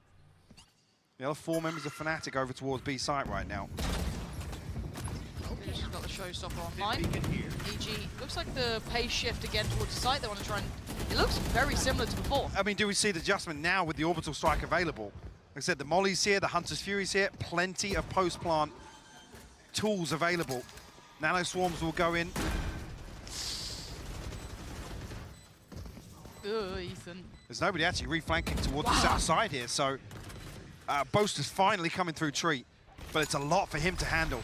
Yeah, and the timing's going to be nuts if he gets it or not, though. Jorgamo is dead to rights. Dirk is going to take the space. Posting. He gets a second. He fights Ethan. Huge. Boaster now makes his debut as well, clearing that back line. This is gorgeous from Fnatic. That's the team we were waiting to see. Clinical on the retake. A beautiful read as well. I mean, it being just Boaster, you're a little concerned that he has so many people to get past here on the flank, but I'm not even sure. Actually, Jorgamo didn't have showstopper, right? I don't. Obviously, Con was on the Hunter's Fury, but I don't think he's deep enough here. No. No, Jorgamo, 2 away. I mean, the saving grace. Ethan fall into that. Is he just tucked in behind the double box, I think? Saving grace being Evil Geniuses didn't overinvest here, so they're actually close to getting pretty much everything online for their next buy round. 3 Stingers, 2 Sheriffs to bring into this one. EG deciding it's time for a timeout. Probably rightly so. You've just had a string of rounds fill up against you. 1 blip in the middle. But Fnatic's starting to find their footing here, right? Like, they're a good team. They're starting to look less flustered. We're starting to see a little bit more of that dominance showing. Clean rounds like that, that's a little worrying. So where's the adaptation going to come from now? Your players are activated, right? They're all looking pretty good here. Everyone's playing up to what I'd say is okay. I'd say Demon 1 could do a little bit more work, but again, he's maybe just not in that position to be doing so. Outside of that, though, the gap's starting to close. That pressure's going to start coming back again, right? You did everything you could on that first half. Now you're starting to feel that pinch. I think Fnatic's showing as well a commitment towards the approach overall, not really relying on playing reactively or having to dig deep and, you know, explore the map. Which is key as well. We talk about EG's success with this composition lying in some of these little utility-oriented pieces early on. I mean, you have Durka swinging out tree with an operator, catching EG off guard, not really allowing them to set up. So in my eyes, the adaptation here from EG needs to be back to basics. Again, this round may not be completely the one we see. Obviously, the plan in Stingers, Sheriffs, classic as well for Boostio. I mean, he was pretty good with it on the first map. On the other side, of course, that purchase looking really nice with Fnatic. Still going to have that operator for Durka. A whole lot of kit. Alpha 1 away from ult. Boaster already got his there. Chronicle 2 off 2.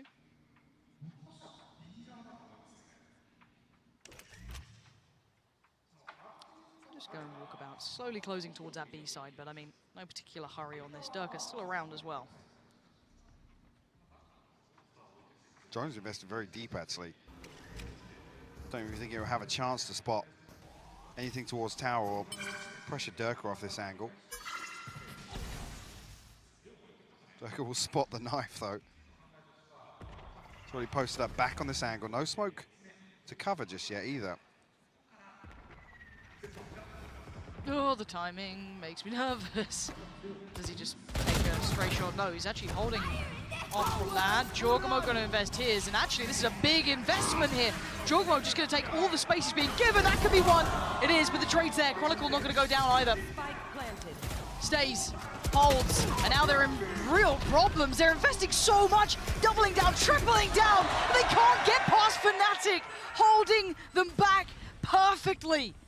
Calm and Demon 1 left with a Sheriff and a Stinger, and that's all about she wrote. Yes, an ult there for Demon 1, but is this really where you use it? Could need one of those Demon 1 rounds here. He is going to invest it. This is everything that they had for EG.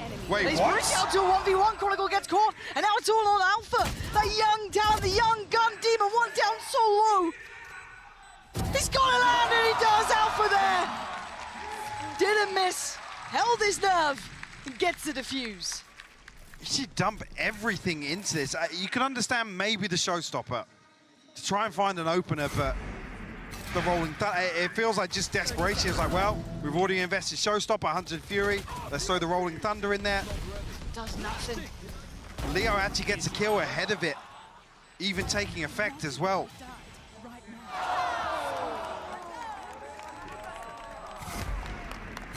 That's a tough blow to EG, and it brings Fnatic within touching distance now.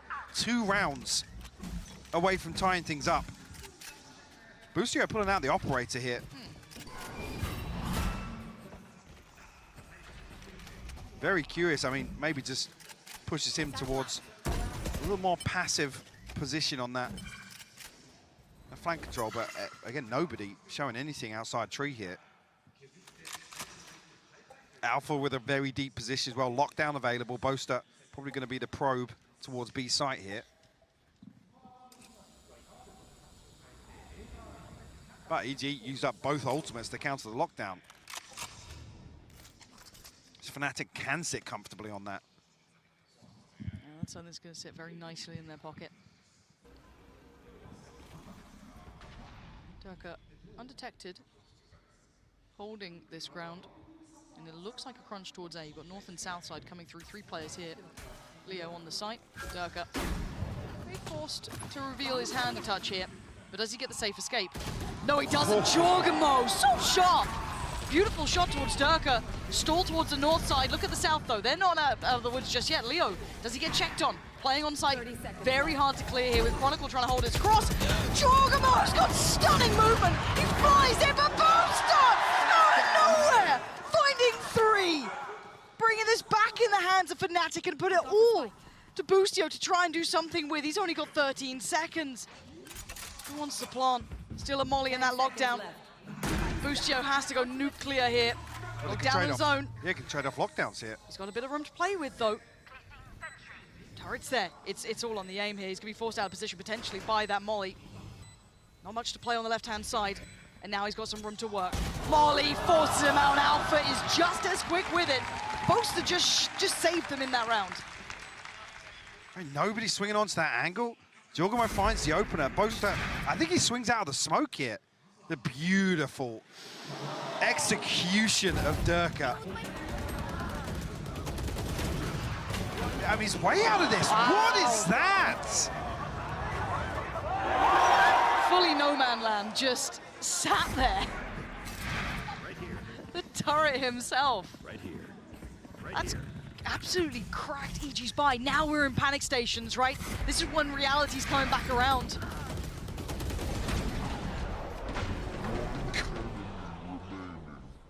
So good you get it twice, apparently. Operator for Boaster. What's going on? Maybe Durka's going to be set in motion here, yeah, with a satchel plate. Fnatic once again trying to catch somebody off guard. This is to address the ability EG have to execute on B site here with the lockdown. Fnatic trying to take some of the space towards Arcade and limit EG's control here behind it. It's going to be Ethan up against at least Durka. Now Leo, now with all that kit there, they want to try and get this dealt with, and it's done. That's going to be Fnatic winning out the big proponent of this round. That one big element that could have maybe turned the tides a little. Now this north side hold from Fnatic makes it very difficult for EG to cross. They just about scramble towards the site. Still Alpha towards tower, doesn't get checked on, gets the punish, gets the follow-up. No third for him though. Busio and Demon 1 still going to try and put up numbers here. There's so little safety. Com slips out. He gets back to Arcade. But the timing doesn't He's get caught. reflanking tower. But the timing on Boaster here, this is mad. He's got a shot, and he's taking him down.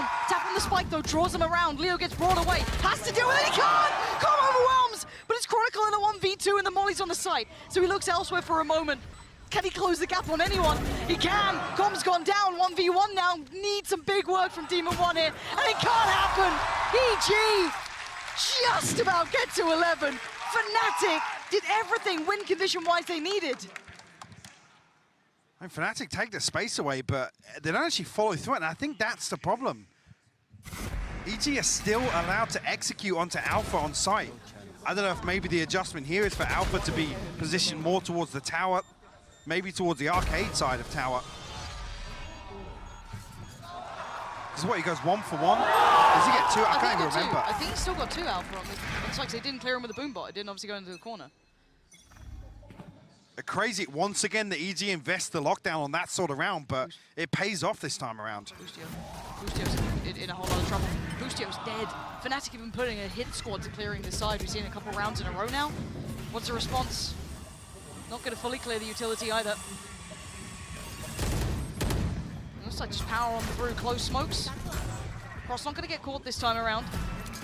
All the utility being dealt with. Leo held back, forced away by the... Oh my god. Oh my god. Michael. This isn't real. Com has no idea. He's got no idea. When does he turn? Does he ever turn? Now it's time to think about the crowd. Now it's time to hear He's got the what Hunter's they're doing. Fury though. Oh my god, this is everything. Fnatic maybe think they've won this by clearing the backline and there's no Hunter's Fury to play off. But we've seen these moments before, Mike. I can't think this is all but safe. Jorgamo goes looking, he finds Leo. And now what is going on here? Fight on the site, Ethan wins it. The backline now going to start being tested. Ethan's noted it, he knows he's in trouble, he needs the help to come in. They're being overwhelmed on the site. Ethan trying to do everything he can, he's got so much pressure. Com has to sit back, he has to wait. Fnatic have no idea, sends it, no tag. No tag, and no time, EG! Gonna make it up to 12. Com goes completely unchecked, held his nerve and just head down, keeps himself safe. Like I said, I think Fnatic feel like they've won this out. They may be expecting the lurk back through spawn from Com, which he's done before. Yeah. You've seen him lurk through B side and all the way into spawn with the Hunter's Fury previously, but Fnatic clear dish proactively as well. One enemy remaining. I think that's why they slow things down as well. Like, yeah, they're not playing outside main. There's nobody here. That is wild. Game on now. EG, this is the pressure that got them screwed over early. This time, Jorgamo outdoes Durka. Early man advantage now. 5v4, they can slow down a bit if they want to. There's still 3 players from Fnatic on this side of the map, leaving it all in the hands of Alpha over towards 8. And EG gonna get Ethan's ult ready to go. It's a big piece of the puzzle. Jorgamo only 1 away, as is Demon 1 now.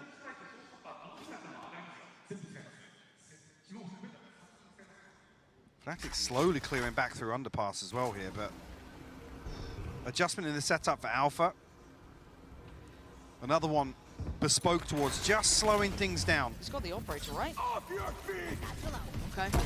Alpha operator on site. Support is not there yet for him. This is all on the young gun himself. He can't quite get away, but he's got a second lease of life. Jorgamo and Busio in unison, though, taking this one firmly in their hands. It's Boaster and Chronicle to try and deny going to that map 3. It feels inevitable. But the plan yet to go in now goes down. Boaster creeps a little closer, gets overwhelmed.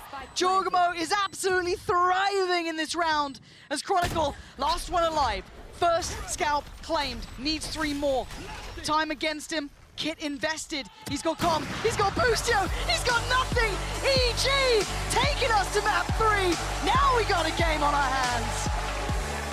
A beautiful display here of EG. The recovery factor in full effect. massive concerns coming out of map 1. Like I said, even just noting the energy, the approach to some of these rounds, totally different. Night and day, Mike. I guess we get an answer to that big question as well. If actually EG are tested and they have to play from behind, have to go back to basics, ready to pull off here, which, like I said, a few of these rounds, EG aren't sticking to what we saw work previously. They're having to adjust on the fly, and it's worked for them here in map 2. And I do want to give a little bit more credit, especially to the likes of Boostio, who had a horrific map 1. Genuinely bullied around the map, couldn't find comfort at all. Ended up, I think, top of the board, but you saw how it looked in those, in those early rounds. Here, 21-13, the guy's absolutely activated. And we're seeing now Fnatic pushed to what I want is their limit, right? We get the final map poker, which is going to be split. How good is that? This is such a good head-to-head of these two teams now. I can't wait to go the distance because I want to see better from Fnatic as well. There was that lovely little run of rounds they went on to get them back up to 9, but that first half was one-sided. There's a couple of things as well. Like I said, early on, Fnatic looked so hesitant. I'm not sure if the timeout maybe changed things. I didn't even catch that actually. I saw it in the replay, but there's a couple of rounds where Fnatic are forced into a really awkward position in the round, and they don't demonstrate that same comfort. That's their comfort zone, mid-rounding, making reactive calls, and we just didn't see it across the board here on Fracture. It's a me, it's a booster, it's a booster. Oh man, Spirit's at an all-time high for EG, and Fnatic now have to face their demons here. This is a terrifying prospect going into map 3 split. It's been a comfortable map in the past for them, but they have to deal with these young guns in front of them.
They were down but not out. Evil Geniuses manages to clap back, force this map 3, and really knock Fnatic off their rocker. Welcome back, everyone. Golden Boy here alongside with Sideshow and Brandon. And I mean, already, I'm so glad we're going to map 3. I'm so glad that both of these teams are showing us their best right now. This truly has been an incredible matchup to watch. Yeah, the two unstoppable objects finally meeting each other and drawing blood on either side. And, you know, the big question we had coming into this second map was, you know, the inexperience of EG. Was it going to rear its head? Pansy brought up a good point as well, that Ethan, you know, is a central player that's been on these big stage matches before, but I don't really think of him as the stoic individual that's going to be rallying up, you know, this charismatic guy who's going to be picking themselves up. Really, it's on the players individually to pick themselves up from EG, and we saw that just in waves, honestly. It emanated from almost every single player on EG. It did. Okay, so EG, they won 7 rounds in a row against Fnatic. That's the longest streak that anyone's put up against them. And I want to break down one of the reasons why. They had immaculate defensive utility. So I've got my Telestrator out again, my favorite friend. All right, iPad, baby. And to start out here, look at this recon dart that comes through, all right? So I've already pre-highlighted it. That's going to come back in 40 seconds. And the player to watch here is Ethan, who has all of this util up, and you're going to see him just absolutely dumping it down here. So they have this fault line to start with, and that's combo with a nade and a shock dart, then you have aftershock, and look how quickly they pivot instantly into re-clearing dish, because if this was an A split, they're trying to catch the other half of it. So they instantly go back, drone topside, and Fnatic, they pause, they're scared a little bit. Now I want to pause here and just note this recon dart. It's come back online because of how long it took Fnatic to take that area of the map. And we can play this out. They have a flash recon combo to make sure they put pressure on Durka as he comes in. It forces more utility out of Fnatic again. The ult doesn't really have a follow-up. Everyone's getting stalled. And now there's only 25 seconds left, and they're forced to go in essentially dry into the crossfires. The smokes have all faded, and EG's defensive utility has bought enough time for Fnatic to just completely run out of their util and go in dry. This happened again against the operators on B, although in this clip, Boostio doesn't have that much impact. He was frying with the op. And this, to me, is just one of the reasons why this Sova Breach combo is working so well for EG on the defense side. They constantly have the refresh of the shock dart, of the recon dart and the stun to be able to keep people back. Yeah, it's just so much utility that they could use to stall out their opponents. It's incredible, but they also needed a confidence boost as well. And that leads us to our Verizon high-speed moment, because this one actually is going to go to EG in round 6. You see, they ended that round super quickly, but genuinely, this felt like the catalyst for EG to be like, guys, we can come back. Yeah, this is the classic Fnatic play where they do the C's over the top and they try and punish it, comboing it usually with, you know, ultimate, in this case, Durka double satcheling. But look at the instant response. It seems like they were going to go for like this A-Horse clear, but they were all ready for it. Boostio hits the nastiest shot ever. And, you know, just driving home the point that you were making, Josh, as well, with all the util being bled out of them, Boostio was just running a mockery in this game, man. He was getting away with so much. What a glow up. From a player that essentially caused the snowball on the other side and was 0-5 in first kills, he went 5-1 in first kills to first deaths with the operator on this map. Massive, massive turnaround. That, of course, takes us to map 3. It's gonna be split. And genuinely, you couldn't have wrote the story better yourself. Everyone's always like, Riot script writers. I genuinely believe it now. Because we just saw 13-3 on Lotus. Then we saw Fnatic try and, you know, really quell the fire, the raging fire of this EG team. And now Sideshow, Brent. Now we're entering into this situation where it's both teams' game here. Here's a Prime Gaming agent select. This is very doable for both of them. This is nuts. Very doable for both of them. No real changes in terms of the comp, as far as I'm aware, as well, in terms of what's being ran between these two teams. And it's an even map pool for both of them. We ran at the beginning, before we even got into this matchup, you know, where these teams have been landing in terms of their maps, the pick rates, their win rates on it. And Split really is smack bang in the middle almost for both of these squads. They're both great at it. They're both great at it. I think this is going to be a fantastic map to finalize this series on. Yeah, first map, big advantage one way. Second map, the other way. Third map should be even, should be a banger. All right, well, this is it. One last map to decide which teams move straight through to the best-of-5 grand final. Let's send it back over to Pansy and Hypoc for the call. We said this was going to be history in the making, and we were very close by to that. Did Fnatic get themselves into that final, the chance to really solidify that reputation that's been building since lock-in, or do we see Cinderella finally go to the ball? So much more in front of us, Mike. Where are you starting on this? So it's split. We've got these two teams here. One-sided performances in the first two. Where are you going now? I mean, for me, we need to see a step up from Demon One here. Obviously, Split in general, it rides a lot on, obviously, that duelist impact. Absolutely. Here, they're going to have two in the form of Jorgamo, and he popped off on map 2. He did. But for me, the power player here has to be Demon One, and ultimately as well, Fnatic's ability to really slow things down, negate his value. But Demon One, I believe, only 3 times this year has had to play against a Cypher. One of them being Nats, but here stepping up towards Alpha. So that counter pick discussion, how much do we see it come into effect here on Split? Early space taken away, actually. Fnatic playing very deep on this. Yeah, no one's here. So EG will get full step to the site. They've cleared through pretty cleanly towards tower. I think the dog just managed to get around the corner. So they take a fair amount of space. Now, at this point, instantly into the retake and the post plant. Now, looking at what kit Fnatic has, plenty. All the juice in this one. Now, the timing on Boostio here is quite curious. And a swing, lovely double swing actually. Puts Dirk on the back foot. Counter flash comes in from Leo to try and stem any of that aggression. Where are they going to find this? No clue. Oh, belting shot from Durka. Ethan's just been deleted. Jorko's getting back to it. And now you can see that crunch coming in. Com going to take down Chronicle. Hold on! EG starting to work away at Fnatic down to Boaster and Alpha. Trying to work their way back in as well. But look who's waiting. Demon One on the side, waits patiently. Contact made! 2 bodies drop. EG get the first pistol here. Boostio, again, there's a spy cam on B. Alpha doesn't retrieve it, but I don't believe he even checks it once as they retreat away from B site. Boostio put in a position where, I mean, nearly shows his hand too early. Yeah. Luckily, that pinch comes through from all the way deep in screens. Okay. Just to come back to, again, the Cypher discussion, we're really looking towards Ethan and Jorgamo to be diligent in terms of utility here, to pave the way for Demon One to find value. Or to find some of that online form once again. If that happens, bloody hell. Okay, we're going to have the 2 players pushed up pretty close by here. You got a flash from Leo potentially, and a little bit of work maybe to be had from Durka. Okay, they're trying to be drawn in here. Yeah, oh, this is a nice little pocket piece. Ethan, though, instantly deals with that initial threat. Jorgamo staying alive. Jorgamo actually nearly satcheled into that paint shell. We'll get healed up, though, Ethan. The regrowth available. Don't mind the ideas from Fnatic here. I mean, you're on a round classics, right? You might as well try and make something happen for yourself. Nice little idea. Didn't get what they really wanted. The heal coming through. Everyone's back up to fighting form. Going back in, you're going to be seeing Boaster on the other side still as the smoke to invest if he fancies. There. Chronicle can catch that cross too, potentially. But again, you're talking about classics, so it's going to be very difficult. Clearing on it. Spam Boaster out, actually. I think they've even noted Chronicle. Absolutely, they have. Yeah, very quick to close down. Do they find the follow-up? Yes, they do. Leo's cleared. EG. Clinical in approach fight. It's down to 1 Alpha. Jesus. How's Alpha getting 2 there with a classic? 22. It was the next one up. Bloody hell. Okay. Got a little bit, you know, precarious at the end. It is Alpha. Just a quick, you know, a little reminder for you. If you're like, have you forgotten the Turkish one kid? Absolutely not. For now, though, EG have got the start they wanted. Now, up against Fnatic, they have not had the same pistol round success or those bonus conversions. This is a very light amount to come in with as well. Dirk actually brings a judge into this, so I'm not sure if, similar to the previous map, we see him opt towards that operator on the defense. Yeah, only the 1 rifle in the hands of Demon One, the Bulldog here. It's a Stinger and 2 Spectres, so EG trying to protect that purchase to follow this round. Most good clean up here.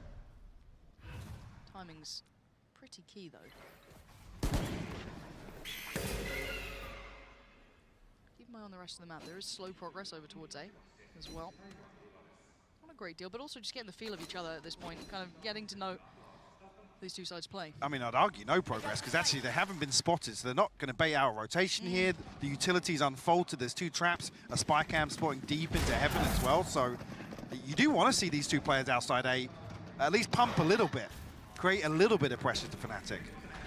You can see what EG are trying to do, though. They're trying to end towards that A side, potentially, but as you said, with that lack of progress, they're walking into a big unknown. And due to the fact that they have SMGs, that's why they need to force a rotation, force somebody Fnatic to cross paths with EG in mid here, but Spike's going to regroup. EG might get an opportunity to take a scrap in heaven here. 30 seconds left. Hello, camera. So cross is actually going to be made for Jorgamo and Demon 1 towards the site. Alpha's going to catch Comp. Spike is on the site though. That's true. Spike's one down, yeah. So Fnatic, unless something goes terribly wrong, like Demon 1 pops off or Boostio does, they've done more than enough here. Keeping 4 standing, really nice. Facility is crazy. Really nice there. And yeah, whilst all this is happening on B, if you see somebody come forward, deal with the camera, maybe take a trip away, that's when Fnatic are going to adjust. But I think for the entirety there, Alpha's just sat in the camera. Yeah. Literally. So he can command this heavy lean towards B. And ultimately put Fnatic in a position where they can take the engagement.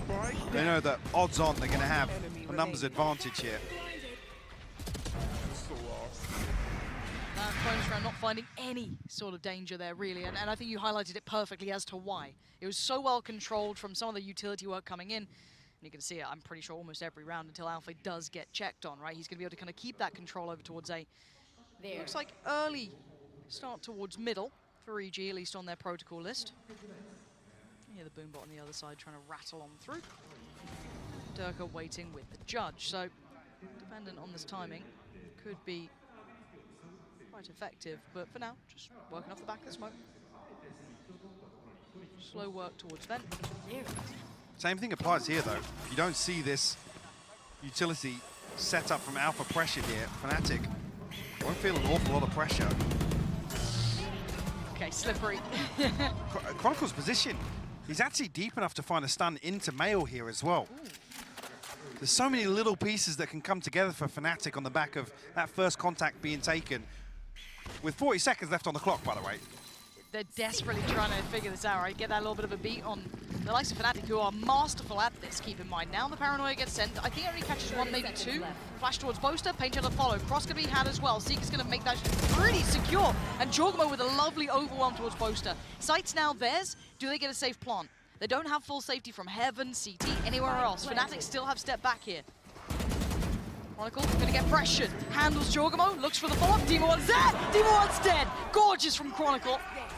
And now Ethan, Com, and Boostio trying to hold against the favourable numbers here. And Boostio's in no man's land, getting chased around, but Com does well to find Durka. Ethan slips away and Com tries to fill that void. Now, Flash comes in, turns it, but not well enough. Alpha, he's there on the site, and now Com, what can you do? This is hard work, it ain't gonna happen. Fnatic showing their caliber now. And not even just conceding the 2 kills, but giving Fnatic an opportunity to invest the neural theft here. Reveals the lurk from Com, who was so late on that as well. So I should say so deep on this. All the way towards bottom mid, still outside sewers at this point. Like I said, a little bit of pressure on site as well. EG can't find an open plant for Heaven, so at that point, Com's hand is forced. He has to make a move. It's going to reset the economy of EG as well. 2 Stingers and some Sheriffs. 1 away from the Blade Storm, though, so get this orb outside B, potentially.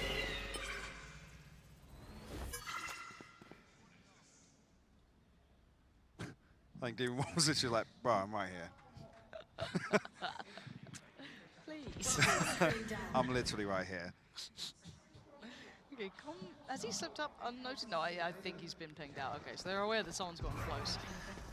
Don't know if it got completely seen in the cam, but you can really see Durka trying to check on this.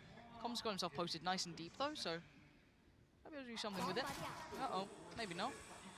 Yeah, gonna have to show the hand. Looks like they want to try and pressure towards the safe side. Actually, they've done it really nicely timed. That's worked really well. Okay, challenge and falls to Alpha. They're on Stingers and Sheriff, so again, this isn't the big buy for them. 50 seconds. Paranoia gonna find no one here. Seeker's gonna come through as well, so gonna keep checking what EG are up to. There is the ult coming in as well for Demon 1. Nobody's dealing with the Seeker for him, though. We slowed down a little bit on the approach. Alpha committed towards a side position. First trip finds nothing. Demon 1 over the top. That's the Demon 1 you needed, but Alpha's still alive. He's going to make it hard work. He's only going to be able to manage 1, actually. 4v2 now. Is he throwing everything in here? Yeah, Jorgamo just wants to defend, right? It's just... Whoa, he's got him right to the chest. He puts his body on the line for it, and now a 1v3, but it is Leo, and they are working with less. He's got a flash. He's got a first target. That's not pleasant. That's not pleasant.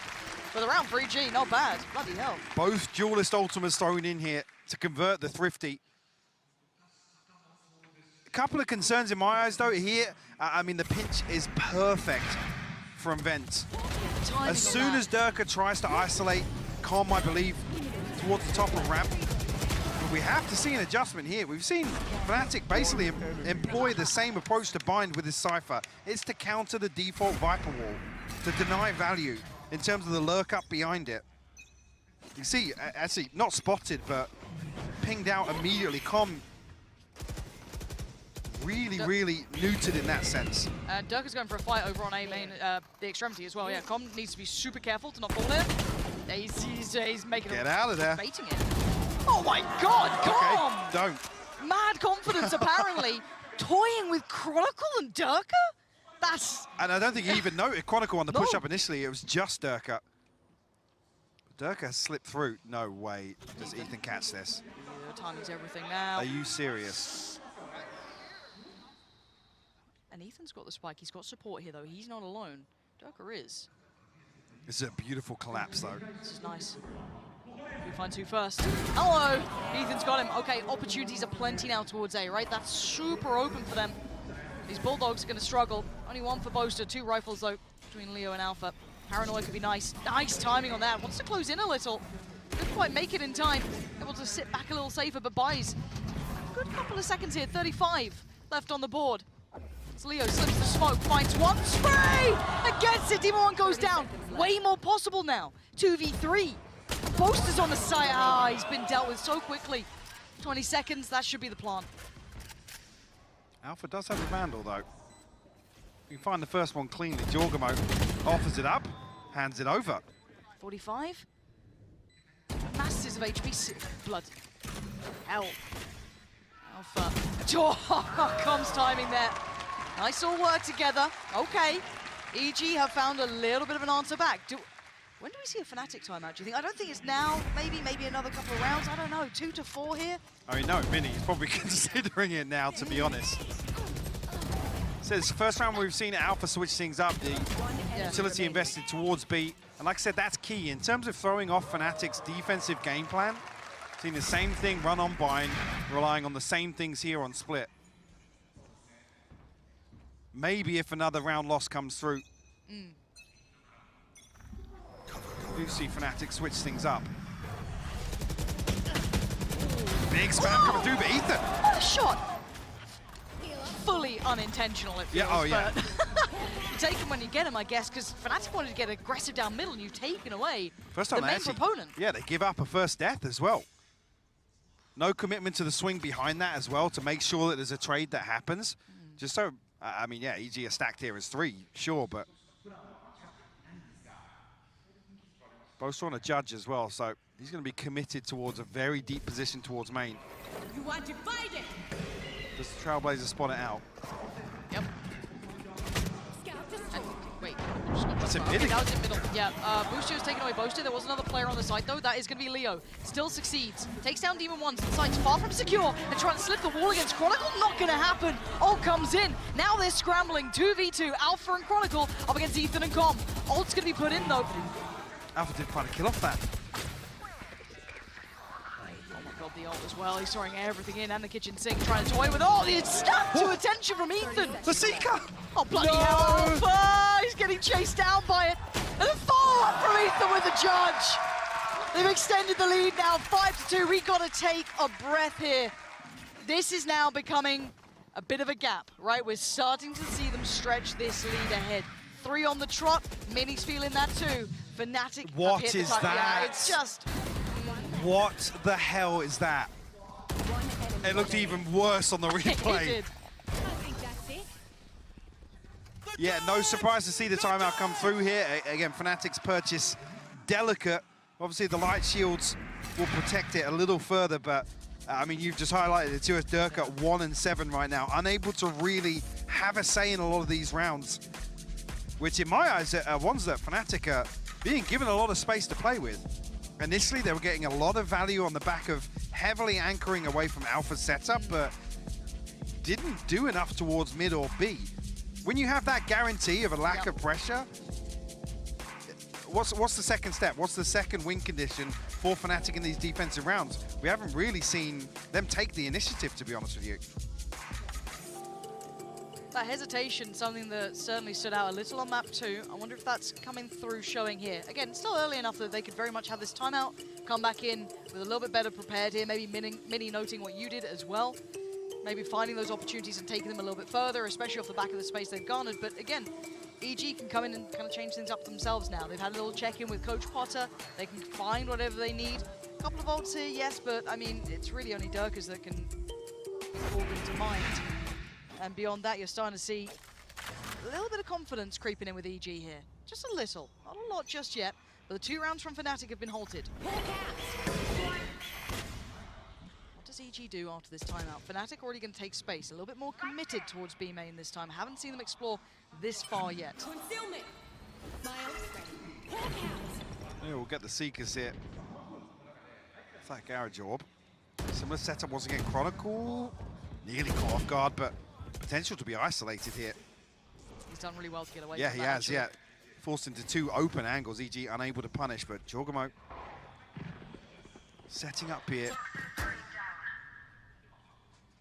Yeah, look how deep Durka is on stairs as well, with very, very deep control between Boaster and Leo.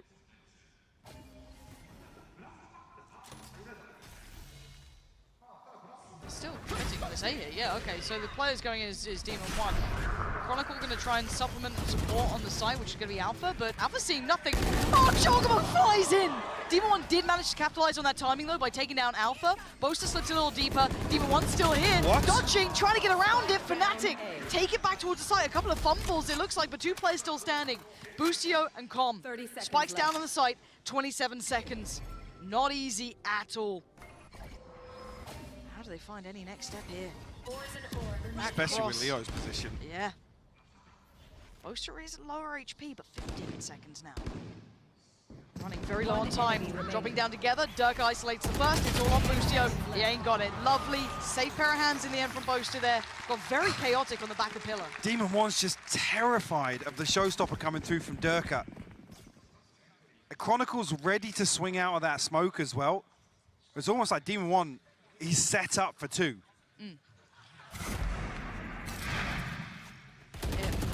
Excuse me, that was the Boostio flying in. As here, you hear it happen off screen here, but I said Demon 1 here had a freebie on Chronicle. And you'd argue Durka, because Durka's swinging left out of it. Good job, boys. That's what they needed. A round like that gets Fnatic a little back in this game. Does add a couple of question marks around maybe Demon 1 down the line. But for now, we kind of just keep that in the back of our mind, sticking on. Maybe just situational. I mean, the byproduct of a couple of scrappy rounds played out here. Demon 1's on a Guardian in EG's buy round. Yeah, so's Boostio. So's Boostio. Yeah, didn't even spot the one on the bottom. Look how deep Fnatic are going exploring here. First time we've seen them commit behind this even further. Like I was saying, I wanted to see them take the initiative, take some space away on the other side of the map with this anchor setup towards 8. Fnatic are doing just that, denying space here. Okay, so that's going to note it, right? EG now know, yes, they pushed up a little deeper, but they're playing patiently on the other side too. They also have a man pushed up towards middle, super deep. I mean, another key thing to note as well, they forced the adjustment of the Viper Ball. This time around, Com has invested it towards B, cut off just next to Pillar. They know they're back up now. Do they check? None the wiser.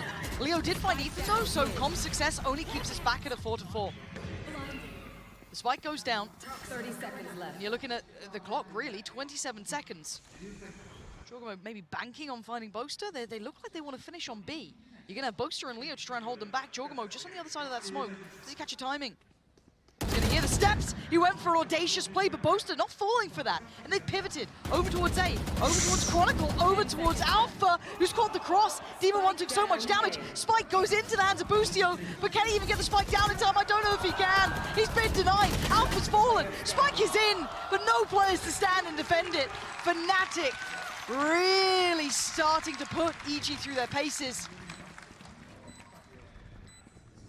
I said they take away a lot of space here in EG's kind of comfort factor. There's a couple more question marks across the map.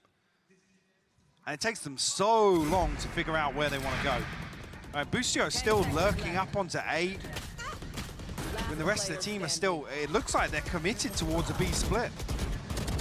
But again, you're lurking onto the side that Alpha has a safe setup on. Very peculiar. I feel like EG are getting a little bit lost in their own heads here. Conceding a couple of rounds that I haven't taken much from Fnatic. All I wanted to see was a little bit of space control, a little bit of deeper exploration, has forced a round to basically be decided by the clock. And this looks a little different.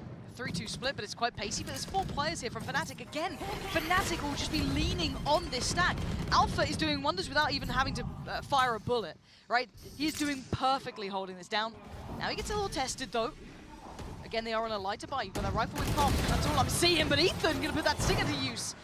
That's how Danger and Boostio trying to activate that lurk himself. Does he catch timing on Boaster recheck in, or maybe not? They're going to hear these steps. Durka will relay this information, and Boostio is going to try and defend towards CT. The cross going to be watch and pressured. Durka forced away. He fought back into that. Audacious from Durka.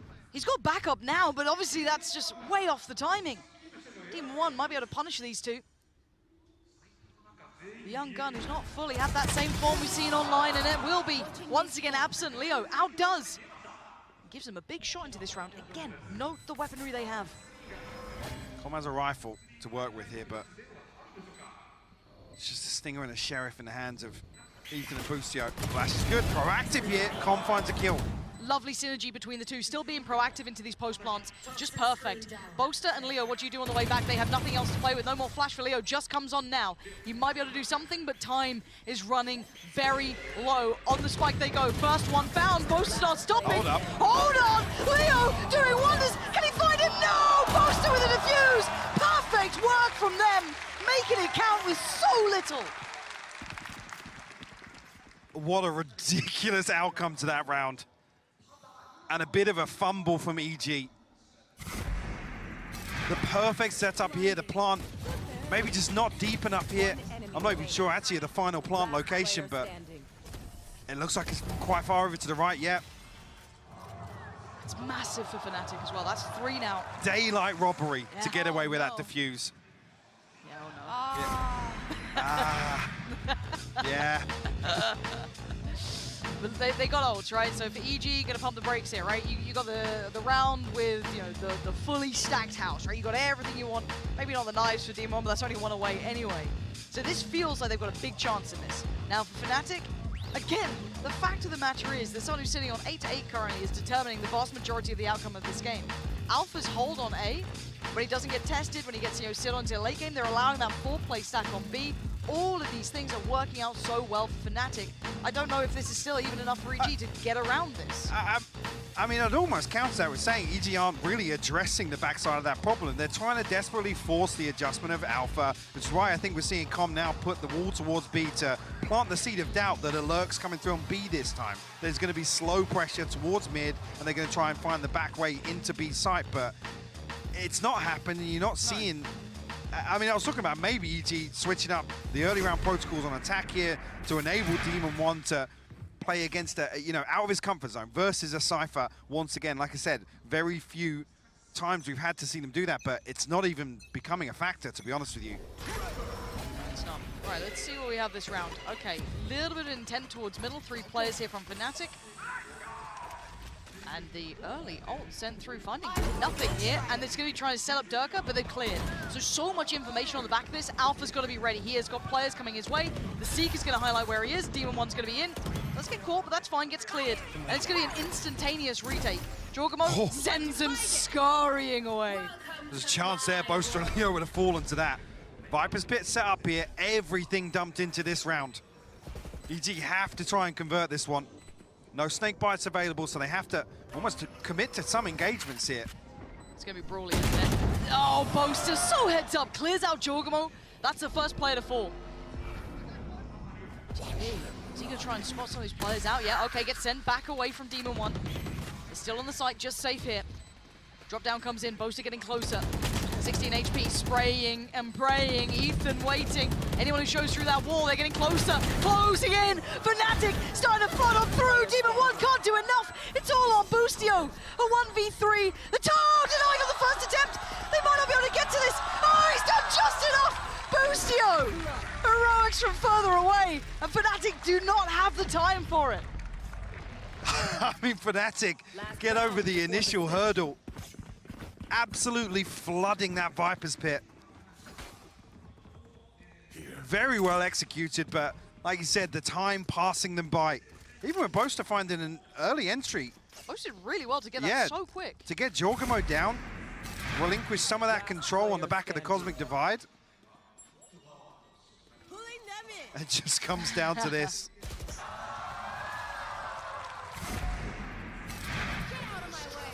Let's go, 5-6. We get a title even. Demon 1, early challenge, early trade. Jorgamo goes down, Boostio gonna find Dirk all the way back, but Leo commits behind it. That's Boostio now removed. 3 still standing, and it's Ethan who's low, so no heal for him. This falls into the hands of Demon 1 and Com. They gotta find value here. 25 HP for Ethan. So now look at the switch up from Alpha, tucked into a committed position on site here. Finally, round 12, we see somebody go forward and deal with the camera. And Leo has to, start peeling away from B. You're starting to see those responses, right? But at this point, Alpha's still feeling safe enough. You can see a little bit of clear coming in as well. So you can see Fnatic are responding. This was the ideal goal that you wanted to be seen addressed. But Chronicle, wait, just lost it. Ethan in that? He didn't even land a shot. Ethan's still alive on 25. CT is dangerous though. 2 players here. This cross is not comfortable. It's gonna be Boaster watching it, joined by Leo. The flash, they have nothing else to really make this cross safer. Apart from that, it just catches Boaster. Gonna deny Ethan. 28 seconds, that spike is dangerous. Okay, big pick up there. It's Com now trying to watch from above. There's that third man they don't quite know about yet. Now they do. Com's heard that. Boaster's just pinged him out though. He spotted him on the retreat back. I don't know if he can do much from here. Well, actually, I'm thinking otherwise now that Alpha's checking back towards Mail. Oh, okay. He spotted 2, I think there. Com now can't handle it. It's all on Demon 1. We need heroics. At a time like this, he spots out the final player. It's him against Leo. Leo above and beyond for his side. Ice cold.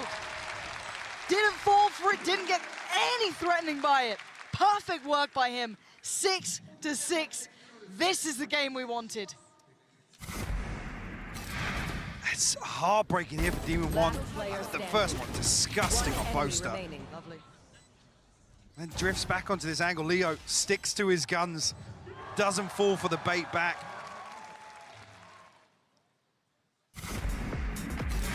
A tie half actually leaves everything open for the second.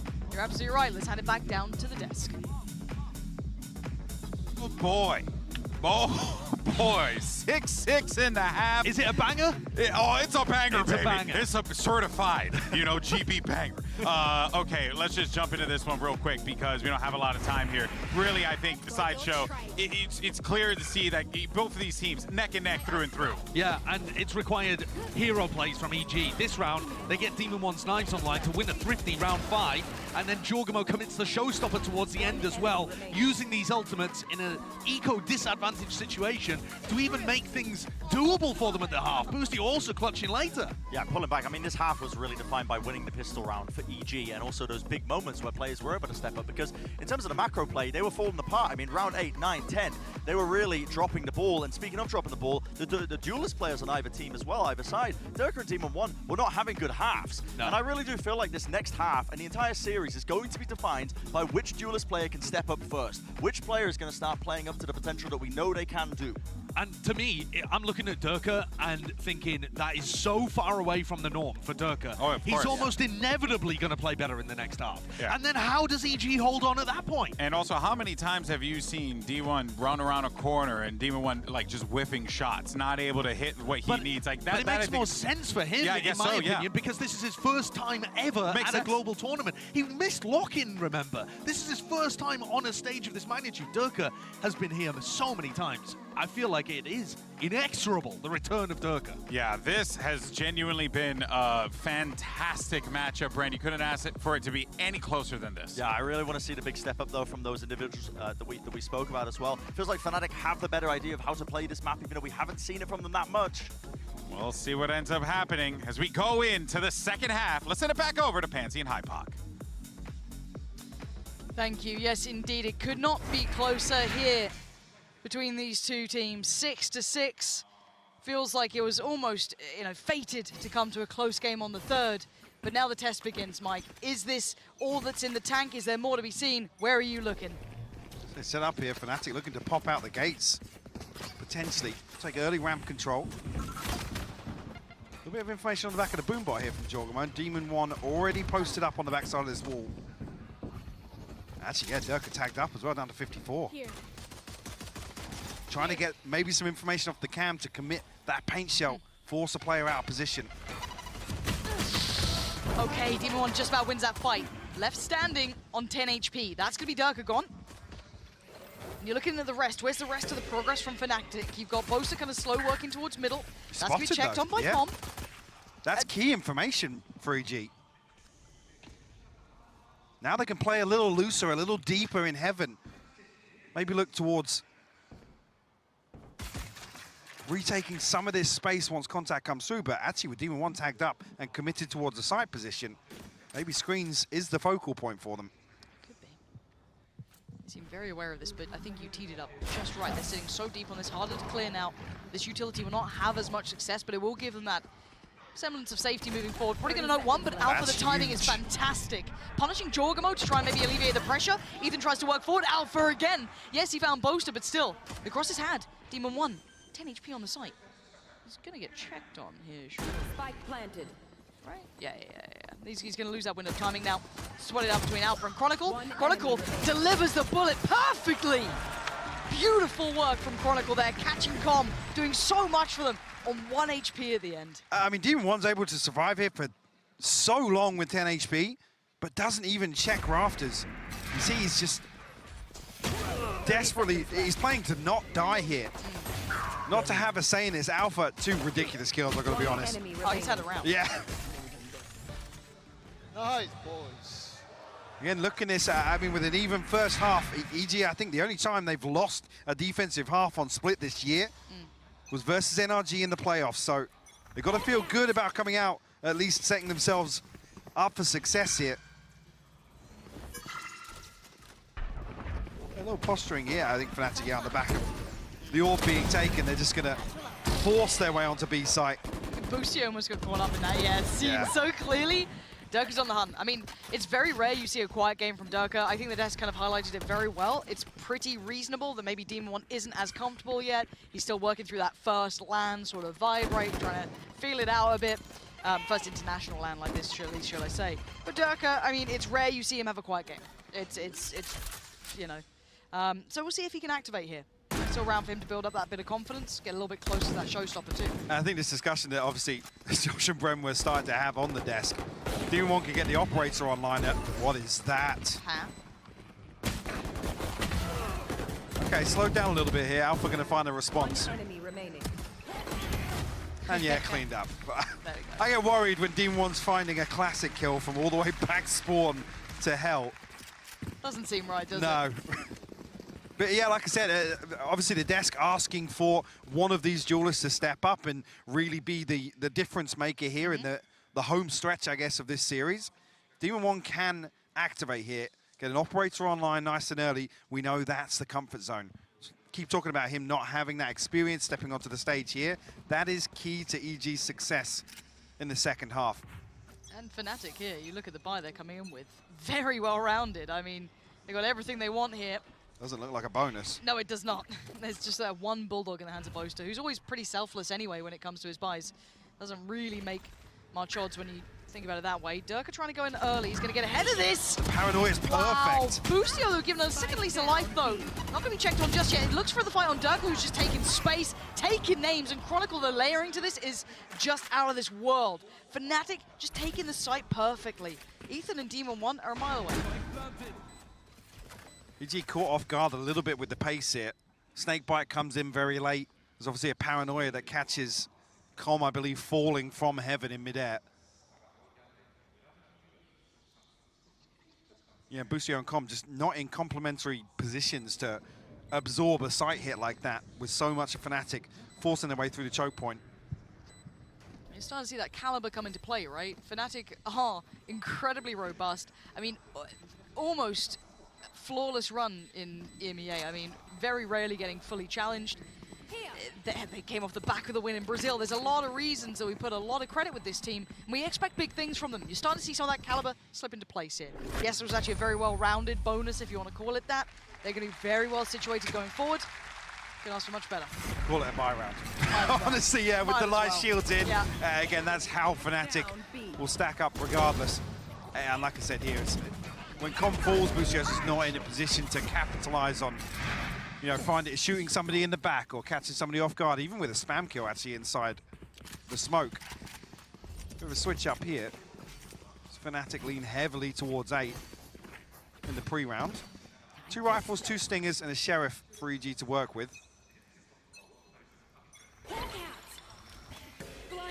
Early flash will confirm attendance, but it doesn't tell too much, but this amount of presence probably will. Ethan, one of the only players who does have that rifle, so see if he can make much of this one. The temptation to maybe work through that smoke is there, but second guesses and knows better than to be doing that. Boaster gonna make his way through. Nothing really much to deny this cross and deny that plant. Keep in mind, EG's buy is very weak, but they've always been quite dangerous in these rounds. Fnatic should be able to hold this, especially with these 3 players sat very patiently, but overwhelmed and outdone. Leo trying to deal desperately with whatever Jorgamo's doing. Flying! What is that? Jorgamo! Unrelenting aggression, taking out Leo, leaving it to Durka and Boaster. A little stunned at this point. Literally now, and Com's gonna find Durka leaving it all to Boaster. Flash comes in. This is just out of this world. What on earth was that round? One of the cleanest executions here. What the hell was that? Jorgamo just goes absolutely nuclear with a stinger. Ethan finds a kill off screen, yes, but it comes through at the perfect time where Fnatic are looking to actually slow the push on the way back through. Yeah, Jorgamo's just not noted on the satchel up here. This is ridiculous. Yeah, the second there is outrageous onto Leo. To have that individual confidence up against Fnatic is a really good sign for EG, at least in the kind of form of if you're talking about Jorgamo there. But still, that round didn't look winnable. Like, Fnatic did everything it felt like, right? They got everything they wanted. Fnatic drifting back towards B now. A similar situation. Com and Bustio. Okay, yeah, Com's now drifting out of heaven. Other side of things, though, Demon 1 gives Fnatic a little bit of information with the neural theft. Oh man, that's gonna be heartbreaking. They're going right up the guts as well. Fnatic gonna take that information. Work perfectly off the back of it as well. A little bit of stall though. They wanted to spiral out through here. Can't quite do it yet. Com? A little lost in the sauce there. Maybe looking for an anti-flash position, but he's just in the middle of no man's land. Bushio gonna punish on one, pop flash comes in. Not gonna be falling for that one. Fnatic just kicking down the door here. Not gonna happen. That's them on double digits now. Did Com think he catches the flash? Did he think he'd fallen down to hell or got off rafters or something? He looked surprised that he was still upstairs, like, oh, well. Here I am. My camera is destroyed. Yeah, Demon 1's just digging so deep. So deep. Again, once you confirm there's no close presence here, retrieve orb, reset. A little overzealous in approach here. This is crunch time now. Like, this is the one, right? You've got 10 rounds for Fnatic now, sitting double digits here, 3rd map. EG left on 7. Yes, they had a little bit of a blip of a round with that kind of wild buy coming in. But now, this is the big one. We've got the operator out for Demon 1. Got his ult. Also, going to have Showstopper for Jorgamo. On the other side, full buy, of course. No problems there. Ult for Chronicle, too. Not far off for Boaster, but it's not one to be really writing home about. Now, the thing is, though, Fnatic win this, you're on 11. And then you're going to say you might have a round or 2 from an Alpha, Leo, Chronicle, someone, right? Because Durka's been quiet. Boaster's doing fine, but he's doing what he needs to. Now, does EG really have the chops for this, right? This is the one. Can they really push this game all the distance? Does it fizzle out now? Held on 7? So we're about to find out.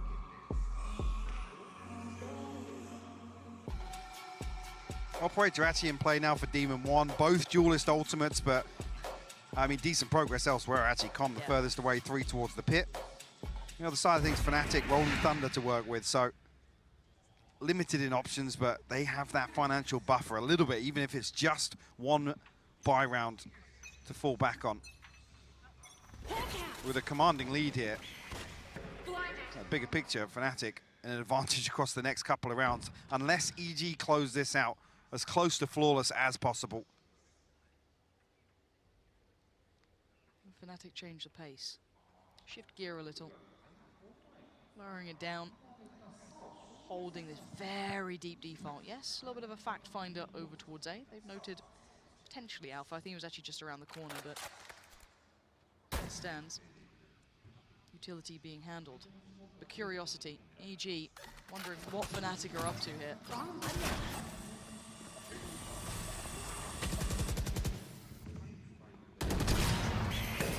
Operator tested here, but Showstopper comes through, doesn't find anything on the backside either. It's a big investment towards mid-hit. Rolling Thunder sent through, but Snakebite going to slow things down. Oh, the adjustment for Boostio! Take it two with him. Does he get any more? He's outliving himself. Oh, what? Durka just didn't even expect him to take a look up and over that smoke. He thought he was fully safe. Boostio somehow has a cloak of invisibility in this one. Spike now left on the other side of main too. These two final players, I think, might have to relinquish a little here. Boostio getting maybe ahead of himself. Got to be careful. Doesn't want to give away too much here. They are still not out of the woods, even with this round in hand. Stunner from Alpha. 13 seconds, though. They're trying to make something happen. They can cost them so much. They cost them another. And Jorgo has to run. Corm has to sit deeper. Now the round's out of touch, but they can seriously cost them everything. Oh, what on earth? Where is Ethan? Ethan needs to run away. What was that from EG? I don't know. Operator giving up. Yes, round win, but I'm saying you want that to be as close to flawless as possible. I think that was about as far away as it could have been. Beautiful opener from Boostio, but EG just overstay their welcome here. Yep.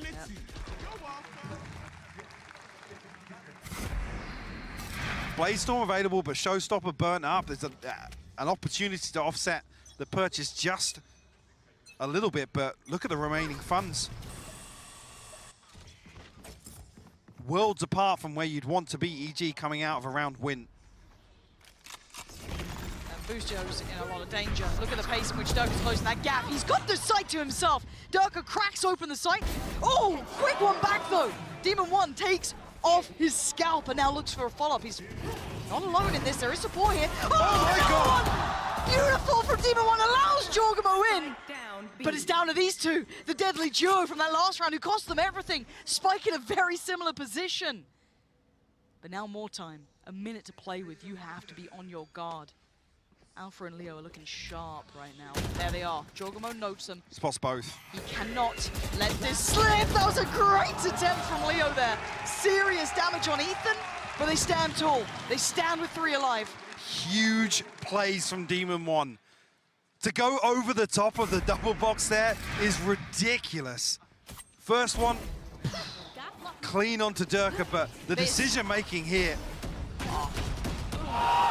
I mean, the stun actually comes onto Chronicle. I didn't even spot that there initially, but almost set in motion to find a third with the Bladestorm. A little bit of tech and come into a boosted position here. I like the switch up. Boostio has been targeted once again. We saw it on Lotus on map 1, but isolated a few times on these B-side holds. Ooh, Alpha. Yeah, weird spam game, actually, that Fnatic are entertaining outside A here, but no harm, no foul. I'll look at the ults here as well. Yeah, okay. Couple close by. So early little scrap over towards A, but this position from Com actually could find value.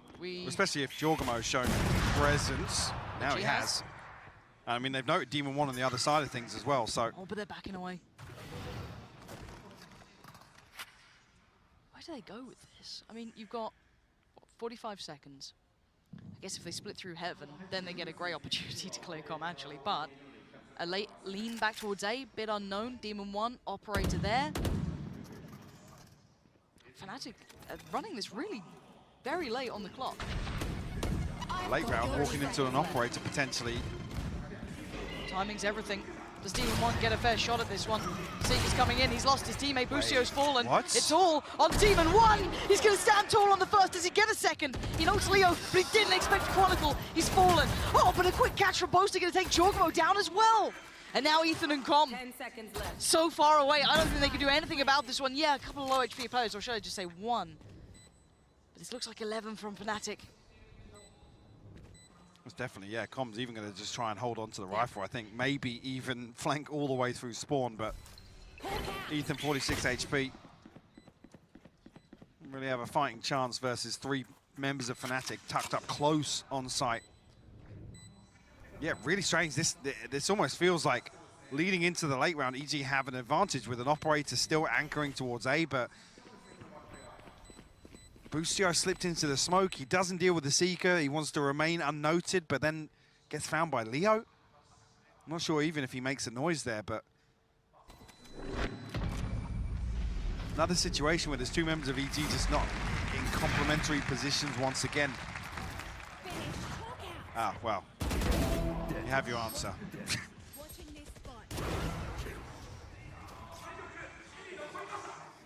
Starting to realize the pressure of this now, 11-9. The frustration there from that death. Like I said, it's almost played in perfectly here with how late Demon 1 shows the operator to deal with the Seeker, but Let's make some chaos. Leo with a lucky break to open things up there. The operator's out in the hands of Durka, claimed off the corpse. Jorgamo just hoping someone gives him that chance. Okay, they know there's someone working away here. Haven't seen much of Durka with that operator, but always a treat to see. Full kit to play with. Then, almost found there. You don't go back to that now. Pull the rotation as well. You can see Demon 1 getting a little curious now through spawn. But no overcommitment yet, and actually Fnatic rotating across with the spike here in the hands of Boaster. Don't take a lot of space from this. Only noting Ethan so far. Jorgamo still in that corner. Demon 1 actually backing away from this. Yeah, I'm curious. On the back of the Trailblazer should. Wall doesn't go up. It doesn't go up quick enough. He's not dead yet. How's he still standing? And Ethan bails him out. Hold on, Ethan turns the flash. It ain't over yet. How much can one man do? Seekers try and stem the bleed here. Sights under scrutiny. 27 seconds. Support's on the way. They know where Fnatic are, but can they still deal with them here? A quick pivot potentially. Yeah, they're off. Spikes in the vent. It's going towards B. Com could go huge here. He has a snake bite to slow things down as Oh, well. massive work. 15 seconds. They're going to face the music. And they do. Back away again. They go. Boaster's still alive. But it's Ethan on the side, the man who held his nerve. The bait! It's perfect between Boaster and Leo. Making something out of nothing here. And now in the post plan we go. Boaster, Leo, one side. Com, Bustio, the other. One flash for Leo. That's all they got. Flash goes in, gonna find one, that's gonna be noted. Com creeping closer. Boaster on the side.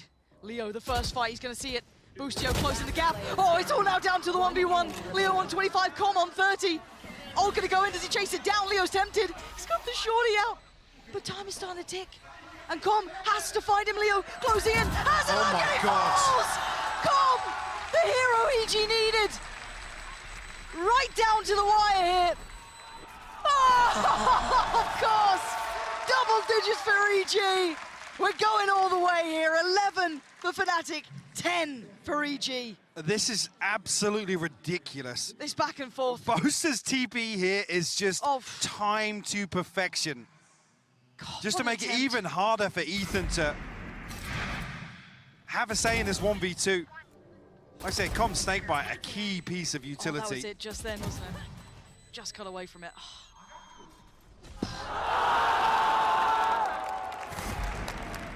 Leo nearly has the perfect read here as well. Waits things out, anticipates the tap. So financially, actually, though, Fnatic still in somewhat of an advantage. Boaster's isolated a kill. He just TP'd through. Okay, that's a little unorthodox, but if it gets the job done, we don't question it. Oh no! Jorgamo's made a meal of it too! Fnatic given 2 freebies at the start here. finding such success this early on, that could be 12 for Fnatic. Is it enough of a killing blow? You've got Demon 1 still left, Ethan and Boostio. 5 on the other side, no one really even taking masses of damage. Ethan feels that pressure, feels the strain, turns the flash, looks for 1. Can't even take down Chronicle. The site's now theirs. Fnatic keeping 5 standing. And that's surely got to be 12. Demon 1 knows it. Sudden gear shift and just audacious plays in middle. EG once again caught off guard with the pace. We saw earlier on with Com and Boostio struggling to hold on to B site. This time around, Fnatic sweeping through mid. They're on the hunt as well. Want to punish the economy even further. Hit pretty early, actually. Leo and Chronicle will be the first to challenge. Leo first to fall. Chronicle next. Also falls. He is still really cleaned. He's got quite nice aim. Durka. That's a different challenger. Otherwise, he just turned into a 1v5 aim training. But the real deal of this is, Mike, Fnatic have made it 12, right? And that change of pace, that little bit of a different look through middle, this certainly helped. Oh, the flash. Well, yeah. Wow. Didn't catch the flash. I saw the assist go through it, if that was a spam, but little pieces like that. To pull out here in like round 22, yeah, the buy is awful. It's 3 stingers, a judge, and a rifle in the hands of Demon 1. 1 away from the Blade Storm, and 2 away from the Showstopper as well. But look at the ults as well. Fnatic have everything. Almost that final round. They've drawn it out this far. 12 to 10 though. Reality beckoning EG back down to earth. Fnatic making it to 12 here, but 1 more round. EG have been good at these rounds, but I'm not there yet. What do they do with this? How do they handle Fnatic now? Orb actually retrieved here by Jordan. That's a big win early on here. To get away unscathed from that as well. Smoke does go up to middle. Response there too. This is a disgusting setup for the choke point on B though. The last time, completely negated by Durka blast packing in. So they have to hold them at the front door. Com set up for the snakebite preemptively this time. Lucio's going into it. Oh, the Seekers! So heads up from Fnatic. That's their brilliance that we know. But look at this, Com's found a little bit of room to work. That's Durka removed, and he's still on the site. Boasted to get back towards you. Back corner, Ethan's gonna trade out Leo. It ain't over yet, but maybe Chronicle, maybe not. Maybe it's Demon 1. He's got the knives out. A 2v2, Alpha and Chronicle to try and get Fnatic across the line. Oh Demon my God! 1! He's trying to save them, but it's Alpha up against Demon now. Oh my God! This guy is out of this world. El Diablo's dead. There's a new King of Hell. Demon 1, when EG needed him, stepped up. A massive, massive round to keep EG in this map 3. Crisp as hell. 1 enemy remains. You don't do this. Oh my God. Did you think he had the Oh kill? my God. I blinked and almost missed it, and they've almost broken Fnatic's buyback. You can argue they have. A Guardian, a Bulldog coming into this. Full utility though. It's OT or it's GG, right? This is it. 1 away for Jorgamo on his ult. Quick start for Durka though. Straight up the guts, straight up middle. He's got a challenger here this time though. Ethan, the timing of that is divine, and he gets away with his life. Boaster wants to chase. Oh, Demon 1's waiting! Wanted to drag him down to the depths, but Boaster evades. Heads up to not overcommit there, but they're eyeing up that B site. Is this where they try and end? Boostio and Com will be tested once again. The Trailblazer actually reveal a little bit of information. Good stall. Ethan's here now. Flash goes in. He's got a flash for himself as well. They know it now. Doesn't want to pressure that any further. Leo's pretty far ahead of this though. I don't think he noticed yet. Alpha's fallen. Now 5v3. Boostio looking towards main, doesn't see it, but he does know the players on the way through. Chronicle. Big punish on Boostio there. Com, are you serious? He's gone back to the same spot. And Leo's got him.